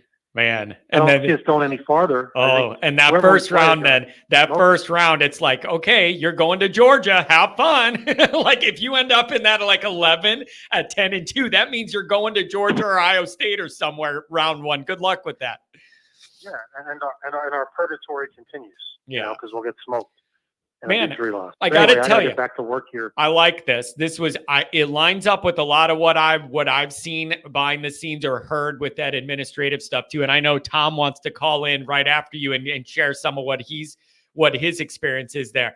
And I really like the fan segment breakdowns, man. This is really interesting. What a good bye-week discussion, man. Thanks for calling. All right. God bless you. Take care. Have a good one, man. Thanks for the call. That's a man who thinks about his Notre Dame. Tom, what's going on, buddy? What's up? Hey, John. I just wanted to chime in real quick. First of all, Commander Luke, don't you ever insult me like that on this board again. I've forgotten more about Notre Dame football than you'll ever know in your life. That's number one. Woo! Number two, this past caller brought up some unbelievably good things. He's absolutely right. And I'm going to give you a little history, Commander Luke, if you've got your ears turned on. Okay? 3 times in Notre Dame's history, when Father Joyce and Father Hesburgh were running the university and the football program, they tried to de-emphasize football. I implore everybody in this listening audience to go out and pick up Murray Sperber's book, The Unofficial History of the University of Notre Dame and the Football Program. It's called Shake Down the Thunder. And it is absolute access into, they gave this fella, Murray Sperber, who was an absolute academician, history buff from Indiana University, they gave him carte blanche at Notre Dame to go in and figure out what was the mythology behind Notre Dame, what was real, going back before Rockney. And George Gipp made that the institution that it is. Here's the problem, John. Those people that this gentleman spoke of in the last call are real. They are that wine and cheese, and they don't care. So here was the division. They don't care about football. They want to be the Harvard of the Midwest. Mm-hmm. They want to be the world's premier research university. I get that. Yep. But what they forget is that none of this gets done without the gridiron and Newt Rockney. 100%. That's where this started. Yep. That's exactly where this started.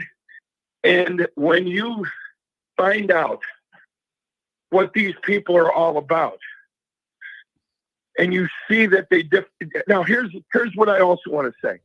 From Monk Malloy did screw up. He did buy into a lot of that wine and cheese set, right? But what he also did, he and the board of trustees expanded that stadium.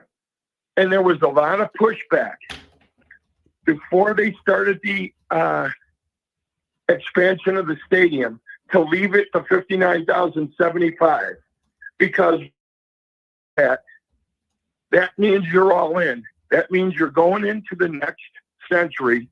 You're going into the next millennium as a big-time football program. Do you want to be noted as a big-time football program? Can you walk on both sides of the street?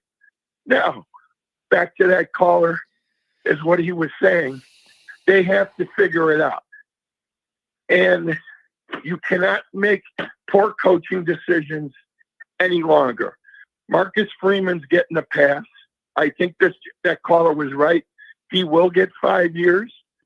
The man can recruit, but the jury's still out. Let's see what he does the rest of the season before we jump on him. Tom, I got to tell you, this has been one of my longest standing Notre Dame philosophy theories I'll never change, is the concept that all of the world-renowned research and what you're known for academically and the weight of the degree and the credit that brings and the brand recognition and your ROI on the degree and all of the stuff that you're known for at Notre Dame, blah, blah, blah, blah. All of that, none of it would be near as valuable as it is without early football success. And everybody there now reaping the benefits of that has an obligation to continue that success in perpetuity, to be grateful that it laid the framework that all these Notre Dame people benefit for throughout their lives. I understand all of the academia and all the research and all the highfalutin international. I understand all of it. None of it would be worth as much without the football being one of the main things. And they have an obligation to continue that, in my opinion. I agree. So they have to, and I've seen this argument amongst them. I've been in parties at receptions with these folks, the wine and cheese set, and I've seen them having arguments with Notre Dame people, with graduates, their own people, and they're arguing about it. And it's also very similar to what my father used to say about the collar, and I'm talking about the Roman collar, meaning the priest. Yeah. He used to say, anytime the collar gets involved in athletics, that's when things start to go a little bit awry. It's happened it's happened almost at every good Catholic high school in Chicago that had a good football program that no longer does. And that was one of the main reasons why. Yeah. So that previous caller was dead on right. Yeah. And I don't think a lot of Notre Dame fans understand the dichotomy that is between, like you said, the rector priest and then the heavy duty priest, the academia priest that don't care about football. I've sat next to them at games. Yep. And it's a totally different vibe. Tom, you know what? Sorry, thanks for taking my call, John. I'll finish with this, Tom. Back in 2005, I was given a couple tickets to Notre Dame USC. This turned into the Bush Push game.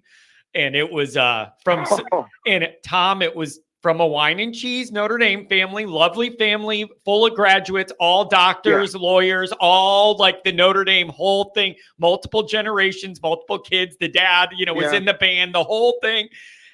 And late in the third quarter, they lean over to me and go, John, it's been nice seeing you. We're going to beat the traffic and get out of here. Well, Tom, that's it, Tom. Tom, I'm telling you, it's a different world, Tom. They were there just for the day to see their people and to walk around and they leaned over to me and go, John, it's been a good day. Good to see you. We're going to hit the road and get out of here. It's been an exciting day. And it was like end of the third quarter and they missed everything. But for them, Tom, their day was just to be there and see people and walk around and meet and greet their people. And then they left. They were watching something that was from a different world than where I was. And that always sticks in my head as something I'll remember. I'll never forget it. Well, and I've had that said to me. I mean, I remember being as a kid, high school age and college age, getting on the South Shore, going to Notre Dame and running into Notre Dame people. And they're saying to me, I remember asking, why are you going here? I said, because they're playing Southern Cal tomorrow. Oh, really? I mean, and I had to explain it to him. Yeah.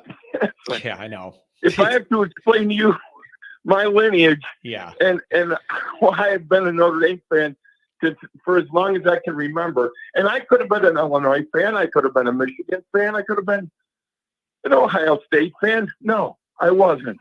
And thank God I wasn't. I'm Notre Dame till I die. Thanks for taking my call. No problem, Tom. God bless you, man. You're a loyal Notre Dame son. God bless you. We'll talk to you soon, Tom. I love you. Thanks a lot. Oh, man. Everything Tom says comes off so genuine. He means every word of it. Like, that's the thing when Tom calls. Everything he does comes off so genuine. I want to believe everything that guy says. He believes it so hard. Wine and cheese with the $5 holler. What an appropriate screen name to have up for this discussion today. If we love Notre Dame unconditionally, there's no consequences for not living up to the ND standard. Our team's success will hang on how bad the coaches want it. Oh, man. Let's see. 210 looks like it may be a first-time caller. I don't have a call log on this one. 210, welcome to the show. Good morning. Hey, what's going on? Yeah, my name's Steven. I'm in San Antonio, Texas. I'm a first-time caller. Been listening to you for quite a while, man. So thanks for having me on. Oh, Really no problem. it. Hey, I really love having first-time to... callers, by the way. I want to get more and more people feeling comfortable to call in here. So I'm glad you did, my friend. The floor is yours. Yeah, no, I appreciate it. Now, and I was calling to kind of piggyback on the last two phone calls. And I'm a Notre Dame grad, class of 2005. So I graduated with Gouldsby, actually. And all of the talk about the administration, the inner workings of the university, and I've been saying this for so long. The more knowledge you have of the machinations of that university, the more dejected you become, because you realize that the people that are really in charge, that are pulling the strings, they don't care as much as any of us do. I mean, before I was a student, I was I feel this. I feel this. I feel this in my bones, man. I feel this. Keep going. This is exactly how I feel so often. Keep going. I love it. Yeah, and so I grew up. I started watching Notre Dame games in 1989 with my dad. My dad started watching Notre Dame football in the early 60s. And my love of Notre Dame football came from him. And the only reason Notre Dame was the only school I ever wanted to attend. It's the only college that I really ever gave a damn about. And that love for Notre Dame was born out of the love for the football team. It was born out of that bond that I have with my dad, sitting at home watching Notre Dame Saturday afternoons with him. And those are some of the best memories I have of my childhood.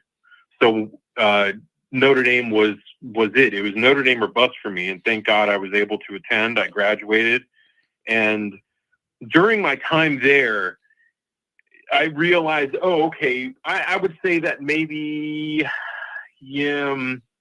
every 1 out of every 4, maybe 1 out of every 5 Notre Dame students had that same passion for the football program that I had. They grew up watching the team during the heyday of the Lou Holtz era, late 80s, early 90s. They were at Notre Dame because they fell in love with the football team. But then you start to you realize, wow, we're in the minority here. There were quite a few students that just really, they had a passing interest in the team, or in some cases just really didn't give a damn. And that's fine. You can't expect that out of everyone, but it was such a frustrating time to be there. I mean, we had 2 winning seasons during I was an architecture student, so I was there for 5 years. It's a 5-year program, and 2 winning seasons out of those 5 years that I was a student. And the dejection, the realization that, wow, I am here for probably what may go down as the worst 5-year period in the history of Notre Dame football. And all those stories I heard from alums and their time, experiencing national championship teams while they were students, and just the glory of that. And what was our highlight when I was a student? It was really the 2002 season, those first 8 games. Yeah, till the green jersey BC game, right? Oh my God. Yep. That game. I mean, oh man. Yeah. You just felt it. You felt it as soon as that team ran out of the tunnel that this is going to go to hell fast. Yeah. There was this malaise that had just set over the entire student section that game after Pat Billingham's errant throw that goes for a pick 6. I mean, anyway, So, getting back to what your previous caller said, yes, absolutely. It is based upon the Board of Trustees. It's the Board of Trustees that had Ty Willingham fired. And it's the Board of Trustees now that, again, the Board of Trustees has become this House of Lords kind of royal lineage where these seats on the Board of Trustees are now being passed down through the generations of these families that are some of the wealthiest families in the Notre Dame circle. And it's becoming far more isolated, far more insulated than ever before. Yeah. And that makes me nervous. Well that makes me nervous. It makes me nervous because then you're isolated in an ivory tower living a world that the rest of us don't live, and you're really isolated in the information and what you value and what is such a different dynamic for people in that kind of position. And it's really rough. I am told when they meet once a quarter, the board or whatever, football doesn't come out. It's like number 20 on the list. They're not meeting saying, how is football doing? How can we make it better? They're meeting saying, how can we further our charity thing overseas? How can we do better academic research and get a bigger grant that makes us look better in the eyes of the world? Like, if you think they're meeting talking about, is football good enough? You're out of your mind. It is not even on the priority list. It's just not. It's not. Yeah, exactly. I would say that the last time it was on the priority list is back in 2003 when they had to call back Ty Willingham and his entire staff because they went and took a golf outing in early January. And, at that was back at a time when the recruiting, that was the peak of the recruiting season. And they're out golfing and they only had like 14 or 15 commitments at that time. And this would have been the 2004 recruiting class. And they called them back and said, what the hell are you guys doing? Ooh. Dude, that's bad. That's bad. That's bad. That's bad. Yeah. I mean, there's a story of Mark Sanchez coming to campus on a recruiting visit during the winter of 2004. It was either like December 2003 or early 2004. And no one was there to greet him. He showed up on campus with his parents, and no one from the football team, no one from the football office was there to greet him when they arrived in South Bend. So it was stuff like that. And yeah, the thank God the Board of Trustees stepped in and said, hey, all of you guys, enough with the golf outing, get back. So, whomever needs to get on the road and recruit, by all means, you better do it. And then, of course, the following year in late 2004, they just said, okay, we've seen enough of this. This guy doesn't care. This guy doesn't give a damn about this job.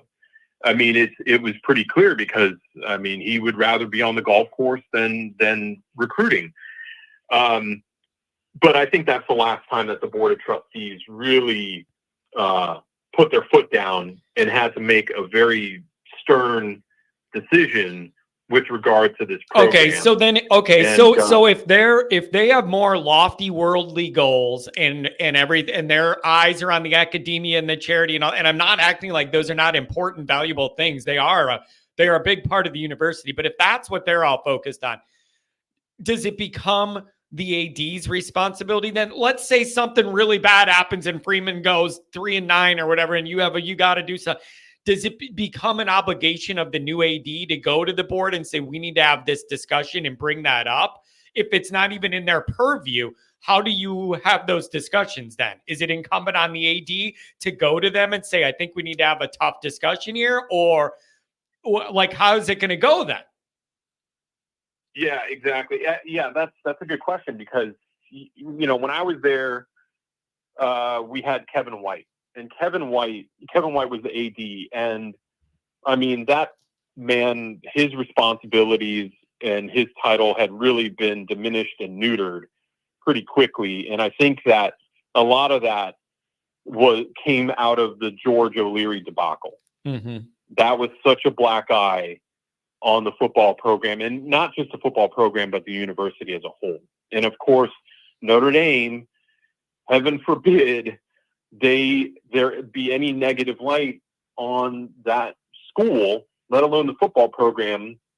That's the only time any real change over there is when there's an incident or there's an issue that really portrays them in the worst of lights. So the George O'Leary thing happens. Kevin White's responsibilities get taken away, and I think that at that point, then all of the true decision making kind of fell into the hands of Monk Malloy and the Board of Trustees. So it's very interesting to see what kind of a relationship does who is it, Father Bob Dowd now, who's the president. What kind of a relationship does he have with Pete Bavacqua? Pete being a Notre Dame man, he's not a Notre Dame man. And I think he's one of only 2 or 3 in the history of the school, 2 or 3 ADs that was not a Notre Dame grad. So I think that I'd hope that Pete Bavacqua has far more responsibility and far more power than Kevin White ever had. Or, I know Jack Swabrick swung a pretty big stick around there. So, I would think that, that would fall on the AD. The AD would have that responsibility. Yeah. But again, who knows? What if the Board of Trustees steps in and says, no, we can't do that. The optics are going to be horrible. The last time we did this, but you can't never fire a guy because he's not white. You can't, it's that, I get what you're saying, but it's then you lock yourself in. Then if you can't ever fire a guy just because he's not white, then you're kind of handing the keys over in perpetuity then, right? That's a bad reason, but I get what you're saying, but it's a bad reason. That's scary. And here's the thing, man. It's a horrible reason. Yeah, it's horrible. It's the worst of reasons. It really is. Yeah. You're afraid to do what's right for the program because of the optics. Right. Get out of here. But I'll end it with this. My freshman year, I took Father Malloy's freshman writing seminar, and we got the chance at the end of the semester to sit down with him in his room at Soren College. And kind of do like a one-on-one, like a little interview, right? And it was great opportunity to sit down, president of the university. And this was right after the Sports Illustrated article by Tim Layden came out in the spring of 2000, titled I believe it was Whatever Happened to Notre Dame Football, something along those lines. This was on the heels of our 5-7 season in '99. And so got to sit down and talk to him, and there was that picture of him on the inside fold of that magazine where he's standing there in front of the Golden Dome. The picture is taken from below. He, very grandiose looking photo of him, and I remember him saying, "Yeah, I really wish that had been the cover of the magazine." And he said it with the utmost sincerity too. And I thought, oh my God, you've got to be kidding me. Yeah. Really? This man wanted that to be the cover. But anyway, we got to talking about that article, and I said, this really doesn't bode well for this program, does it? I mean, this is not a very flattering article by any means. I mean, it really portrays your the current director of admissions at that time, Dan Saraceno, pretty poorly. It was that story about who was it, TJ Duckett, in his recruiting visit, and allegedly Dan Saraceno saying, "Well, we don't offer underwater basket weaving here," and ultimately he goes to his dad was offended. He goes to Michigan State, runs all over us in the fall of '99 as a freshman. Anyway, so we got to talking about it, and I just realized from that conversation that he didn't really care so much about restoring the team to its to a point where it had been in the late '80s and early '90s under Lou Holtz. the concern was, well, we just need to kind of be, we just need to make sure that we have a successful program, but it doesn't interfere with the mission statement of the university. Well, okay, well, what does that mean? I was looking at him like, okay, well, what exactly does that entail?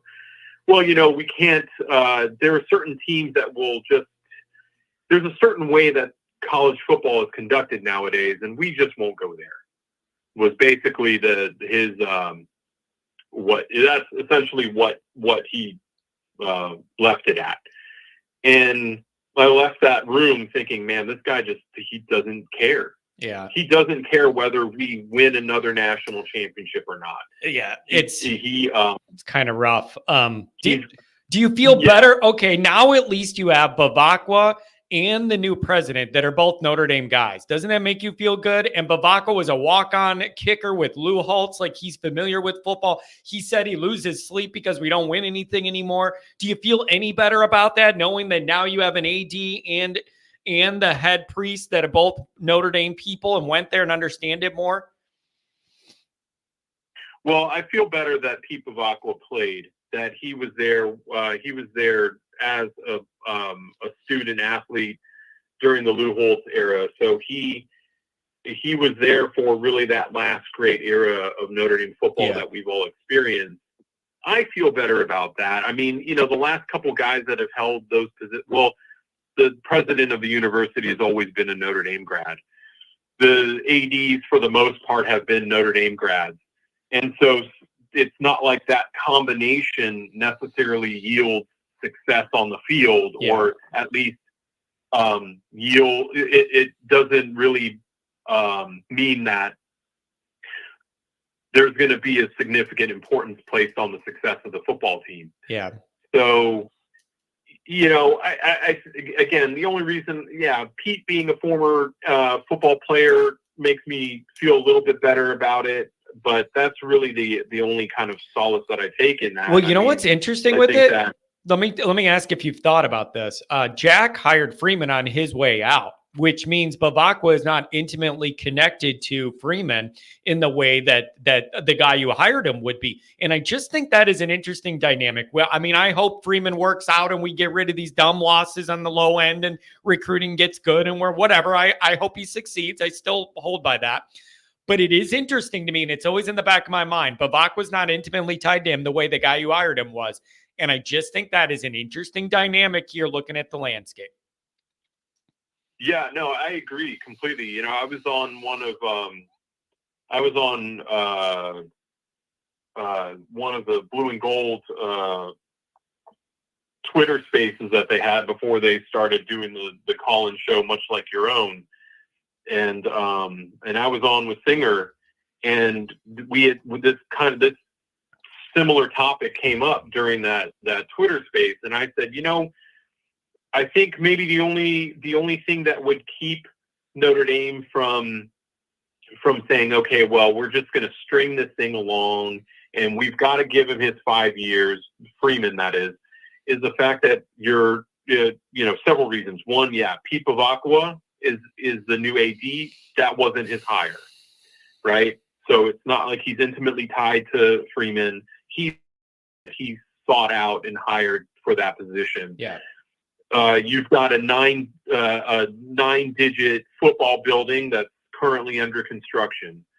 So it's pretty clear that they're making a significant investment in this, and kudos to them, because when they announced Shields Hall and when I saw the price tag, I was floored.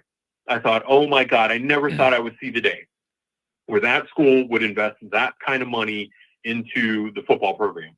And then also, you have the NIL era, and the fact that this NIL money, I mean, where is it coming from? It's coming from us. There's money it's coming from us as the fans, those of us who donate to these collectives. And once that starts to dry up, once the well starts to dry, and Notre Dame is no longer able to really compete in the NIL market by any means whatsoever, well, then, I think that you'll see that real change. And I think that for us fans, I will say, I'll leave with this, because of these NIL collectives, because of the way that it's currently set up, we have the power. We really do, to influence change now more so than ever before. Because, yeah, we could say that we're not going to go to Notre Dame games. People will always go to Notre Dame football games, and it's you're gonna have more of the wine and cheese crowd that will be in attendance than guys like us. Alums will always donate to the university. I mean, I remember someone from the board of trustees when I was a student saying, "Well, we don't see a drop off in donations when we don't do well in football." Okay, there we go. That tells you a lot. It tells you so much. But if that NIL if that starts to dry up, if people realize, hey, you know what, we're not going to be donating to this, because I know someone just said, hey, the NIL money coming from rich white boosters. Yeah, sure, it comes from rich. A significant part of it does, but I don't know. I mean, who else on here donates to these collectives? I know I do. That's where my money's been going. I've been putting my money into the NIL collectives as opposed to donating to the university. Interesting.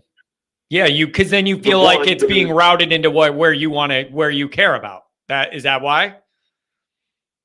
Exactly. Yeah. And that's what I care about now more than anything else. I mean, donated plenty of money to the architecture school. They're doing just fine. Yeah. I put my money into the NIL collectives now, and I encourage everyone to do so. And I think that, again, once that starts to dry up and, the whole rich white booster thing, okay, that's fine. How many of these guys are going to donate if they don't see a return on that investment? Yeah. I mean, these are guys that have money for a reason. Yeah, it's true, man. These are guys that don't make bad investments. Yeah, and that's true. If you start seeing losing seasons, well, what does Notre Dame football become? It's a pretty bad investment at that point. Man, what an interesting conversation today. I did not expect it was going to go this way, but these are really interesting discussions. Hey, man, I'm really glad for a first-time caller. We covered new ground, a lot of deep territory here. I really appreciate you reaching out. Don't be a stranger. Please call again. I really appreciate it, and I've been meaning to call in for some time. And Notre Dame fans, keep your heads up. It's I think that it's an uphill battle for guys like us because we grew up at a time when Notre Dame football was king, and I feel that as my fear for the future is that as we move forward and more fans, alums become complacent with these 9 and 10 win seasons, that suddenly those of us who pound on the table wanting championships, wanting that level of success, we become outnumbered significantly. And it's I just hope we don't get to that point. I really don't. Man, it's interesting discussion, and the behind the scenes stuff at Notre Dame has always been a part of the story for as long as this football team's been around. There's been rumors of the battles between coaches and the administration, and them putting a governor on Frank and saying, "Slow down, Frank. We don't want to be known as a football school." This goes back as long as there's been Notre Dame football. There's been these discussions. It's going all the way back. I remember the Grandpa Kennedy telling me they literally told Frank, "You need to quit being so good. We don't want to be known for a football place instead of school." Like, they told Frank to take his foot off the gas when he was killing everybody in the country. Hey, thanks for the call, my friend. As beloved a man as Father Hesburgh was, man, he really did he set the program back quite a ways, and it established a really horrible precedent. Oh, man. Oh, well, we'll see if we can break out of it and have the Four Horsemen ride again. Thanks for the call, buddy. Give me a call again. Oh, man, we covered a lot of ground there. I gave that guy some time because it was such a unique take. 716, you're in the mix. Last caller of the day. What's going on, man? Well, John, I'll tell you, I listened to that last call, and that call from Tom.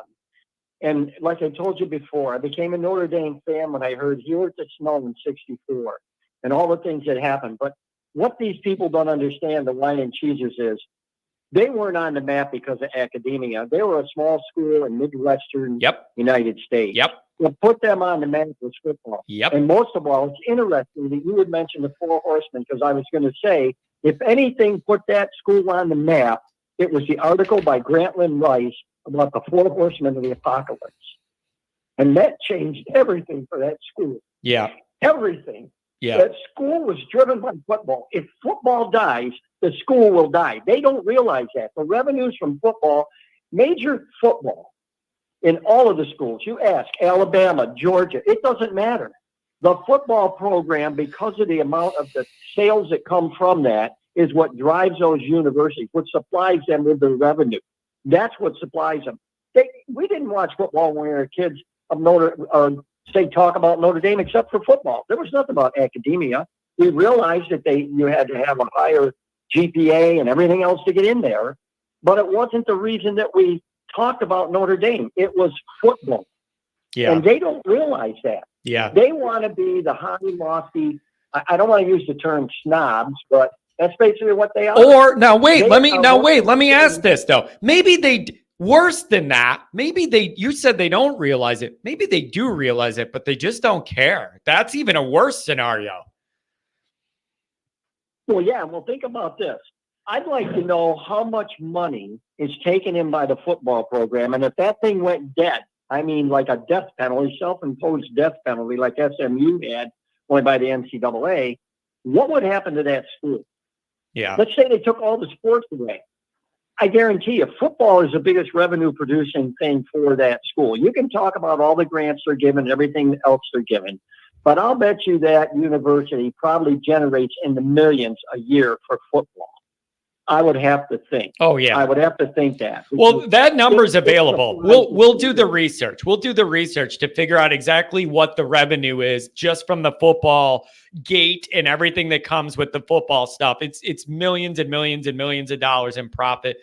And you know what else I think about too? People mention this with like Rockne and Leahy and the changing era. Those guys would have killed it in the NIL era. And name, image, likeness, all the promo stuff. Those guys were both ahead of their time doing all that for Notre Dame. I mean, Rockne was ever the promoter, took the team all over the country, knowing it would raise the brand awareness all over. I mean, Leahy, geez, these guys, they had car deals. They had Studebaker deals. These guys were the ultimate promoters. Even back then, they would have loved the marketing and promoting Notre Dame on a bigger level. Oh yeah, there's no doubt about it. The thing is that I don't know why they don't see that. I guess it's they just sit in their ivory towers and look down at everybody else and think the school is great. It's fantastic that they do the research to help out the human race. I mean, it's fantastic. But if you want to be talked in the same sentence with all the other stuff and the accomplishments, if Notre Dame football dies, football will still survive. There'll be a loss. There'll be a loss. I mean, people even talk about it now. You know, Colin Cowherd the other day, I happened to catch something where he says, why does anybody even care about the Southern Cal Notre Dame game anymore? And he was talking about how Southern Cal doesn't need it, but Notre Dame needs it because they're an independent. But the thing is, how many people realize how that game got started? It wasn't the coaches. It was Rockne's wife. When he took her to the coast to do the stuff and she enjoyed it, she's the one that got all the conversation started for him to be able to go and talk to Southern Cal and set up the intersectional rivalry.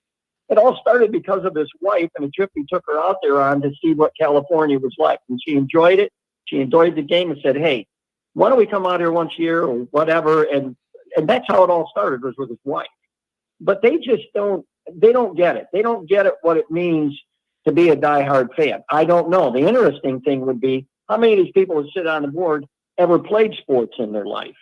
And I'm talking sports at all in their life. And if they did, how did they view it? You can learn a lot of, how should I say, you can learn a lot of things from sports that you can carry over. How many people have said that? You carry over into your real life. Yeah. You know, like looking out for the other guy. Things that you learn from being in sports can help you in your everyday life. They don't get it. Yeah. But to change the subject a little bit, the other day when we played that game, and I'm a former high school football official. I've worked playoffs in what was then Rich Stadium where the Bills play and everything.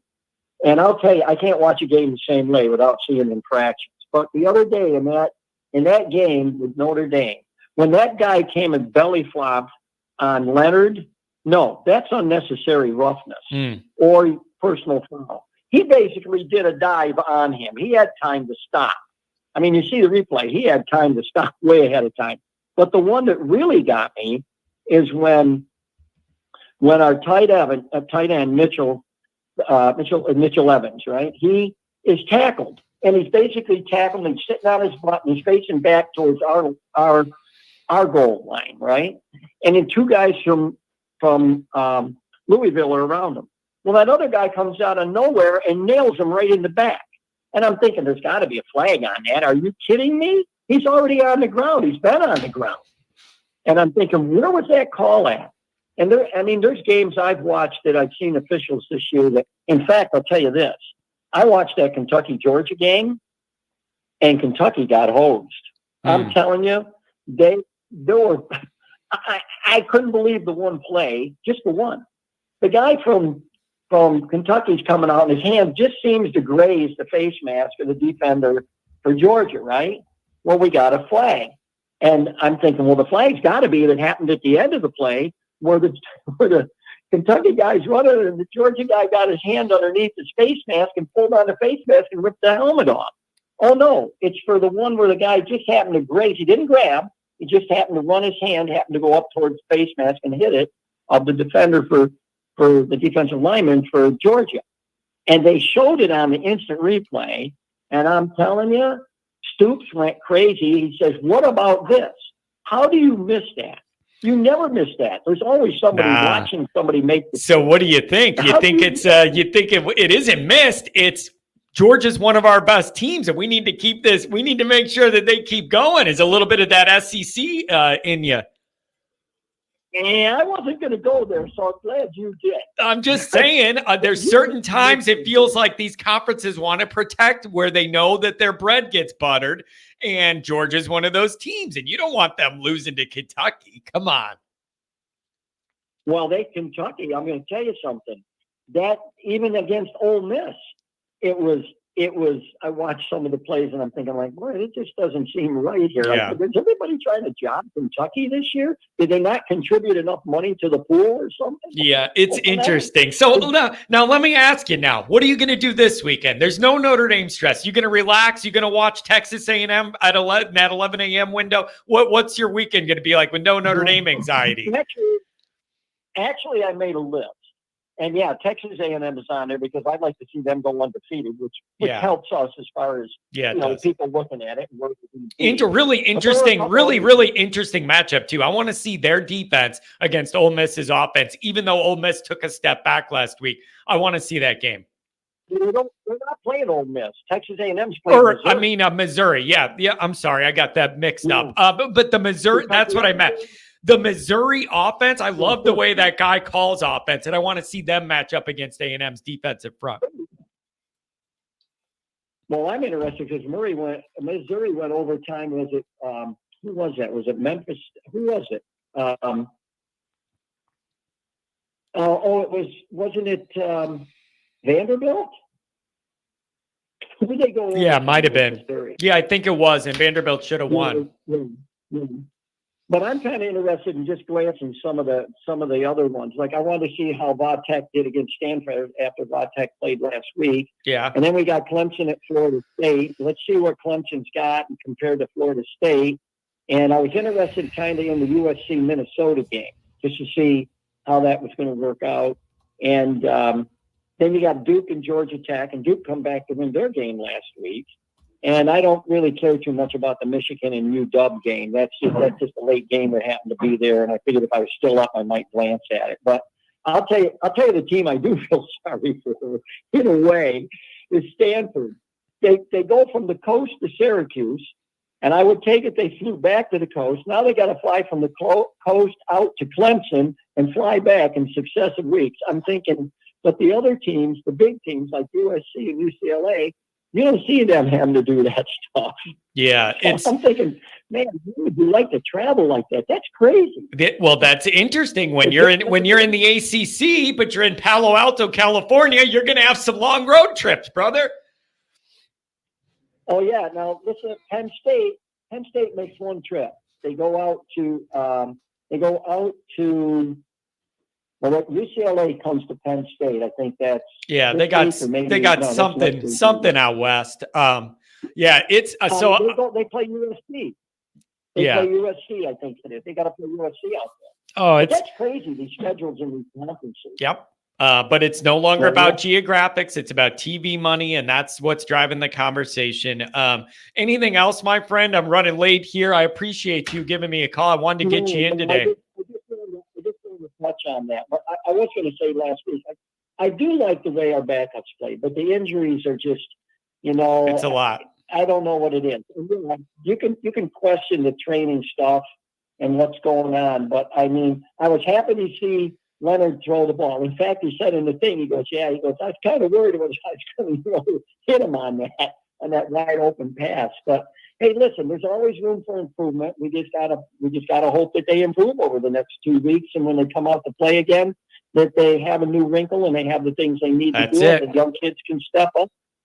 The young kids got to step up. Yeah, they're not in the starting lineup because of who they are, but because of the talent that they have. You can't teach talent. You can improve it. Just like speed, you can improve, but you can't improve it, to the point where somebody that's really slow isn't going to get faster. But fast people can get faster. But they're just going to have to step up and take that next step up. And the coaches are going to have to work with them and teach them. And it's how well they retain what they learn. Yep. And employ it. Yep. It's going to be interesting. It's going to be a stressful grind, but one game at a time, and we'll see how we emerge from the bye. Hey, thanks for the call, my friend. You have a good rest of the week. Okay. Yeah, and a good look into the history of Notre Dame. It makes you think now. When I was a kid, you thought everything was hunky-dory, and now you find out the backroom things. It's like, it really makes you sad in a way. Man, you figure out out of the sausage is made in Notre Dame football land. Hey, thanks for the call, my friend. I do appreciate you. Oh man, listen, this took a turn today. I didn't know where this was going to go. What a good, interesting bye week discussion. This really took a turn. So here's the deal. Thanks for the calls. Thanks for the chats. Martine, thanks for donating to Notre Dame's collective. Appreciate you. Thanks for the donations. Thanks for the call. All of that. Again, reminder, I'm not going to go live Friday. The wife's having surgery. Shouldn't be anything too extreme, but I want to be there the whole time. I can't drop her off to get a surgery in her eyes, both of her eyes, doing something in her eyes. I don't know, having surgery. And I'm going to drop her off and come back here and be yelling, and the doctor's calling, hey, something's going on. What do you want to do? Hold on a second. I'm yelling about the wine and cheese crowd. Give me a second. So I can't do that. So I got to be there. So I'm not going to be able to go live. It's 8:00. Friday morning is the surgery, so I got to be there and drive her home too. Yeah, it's going to be. Hopefully, she don't turn into Ray Charles or nothing. I don't know, whatever. So I got to be there. So here's what I'm going to do: is I'll record something and put it out. You'll have a video. I'm not going to leave you hanging on a Friday with no content. So you're going to have something. You're going to have something on Friday morning. So thanks for being here. Thanks for the donations, all that kind of stuff. Thanks, you guys. Take care.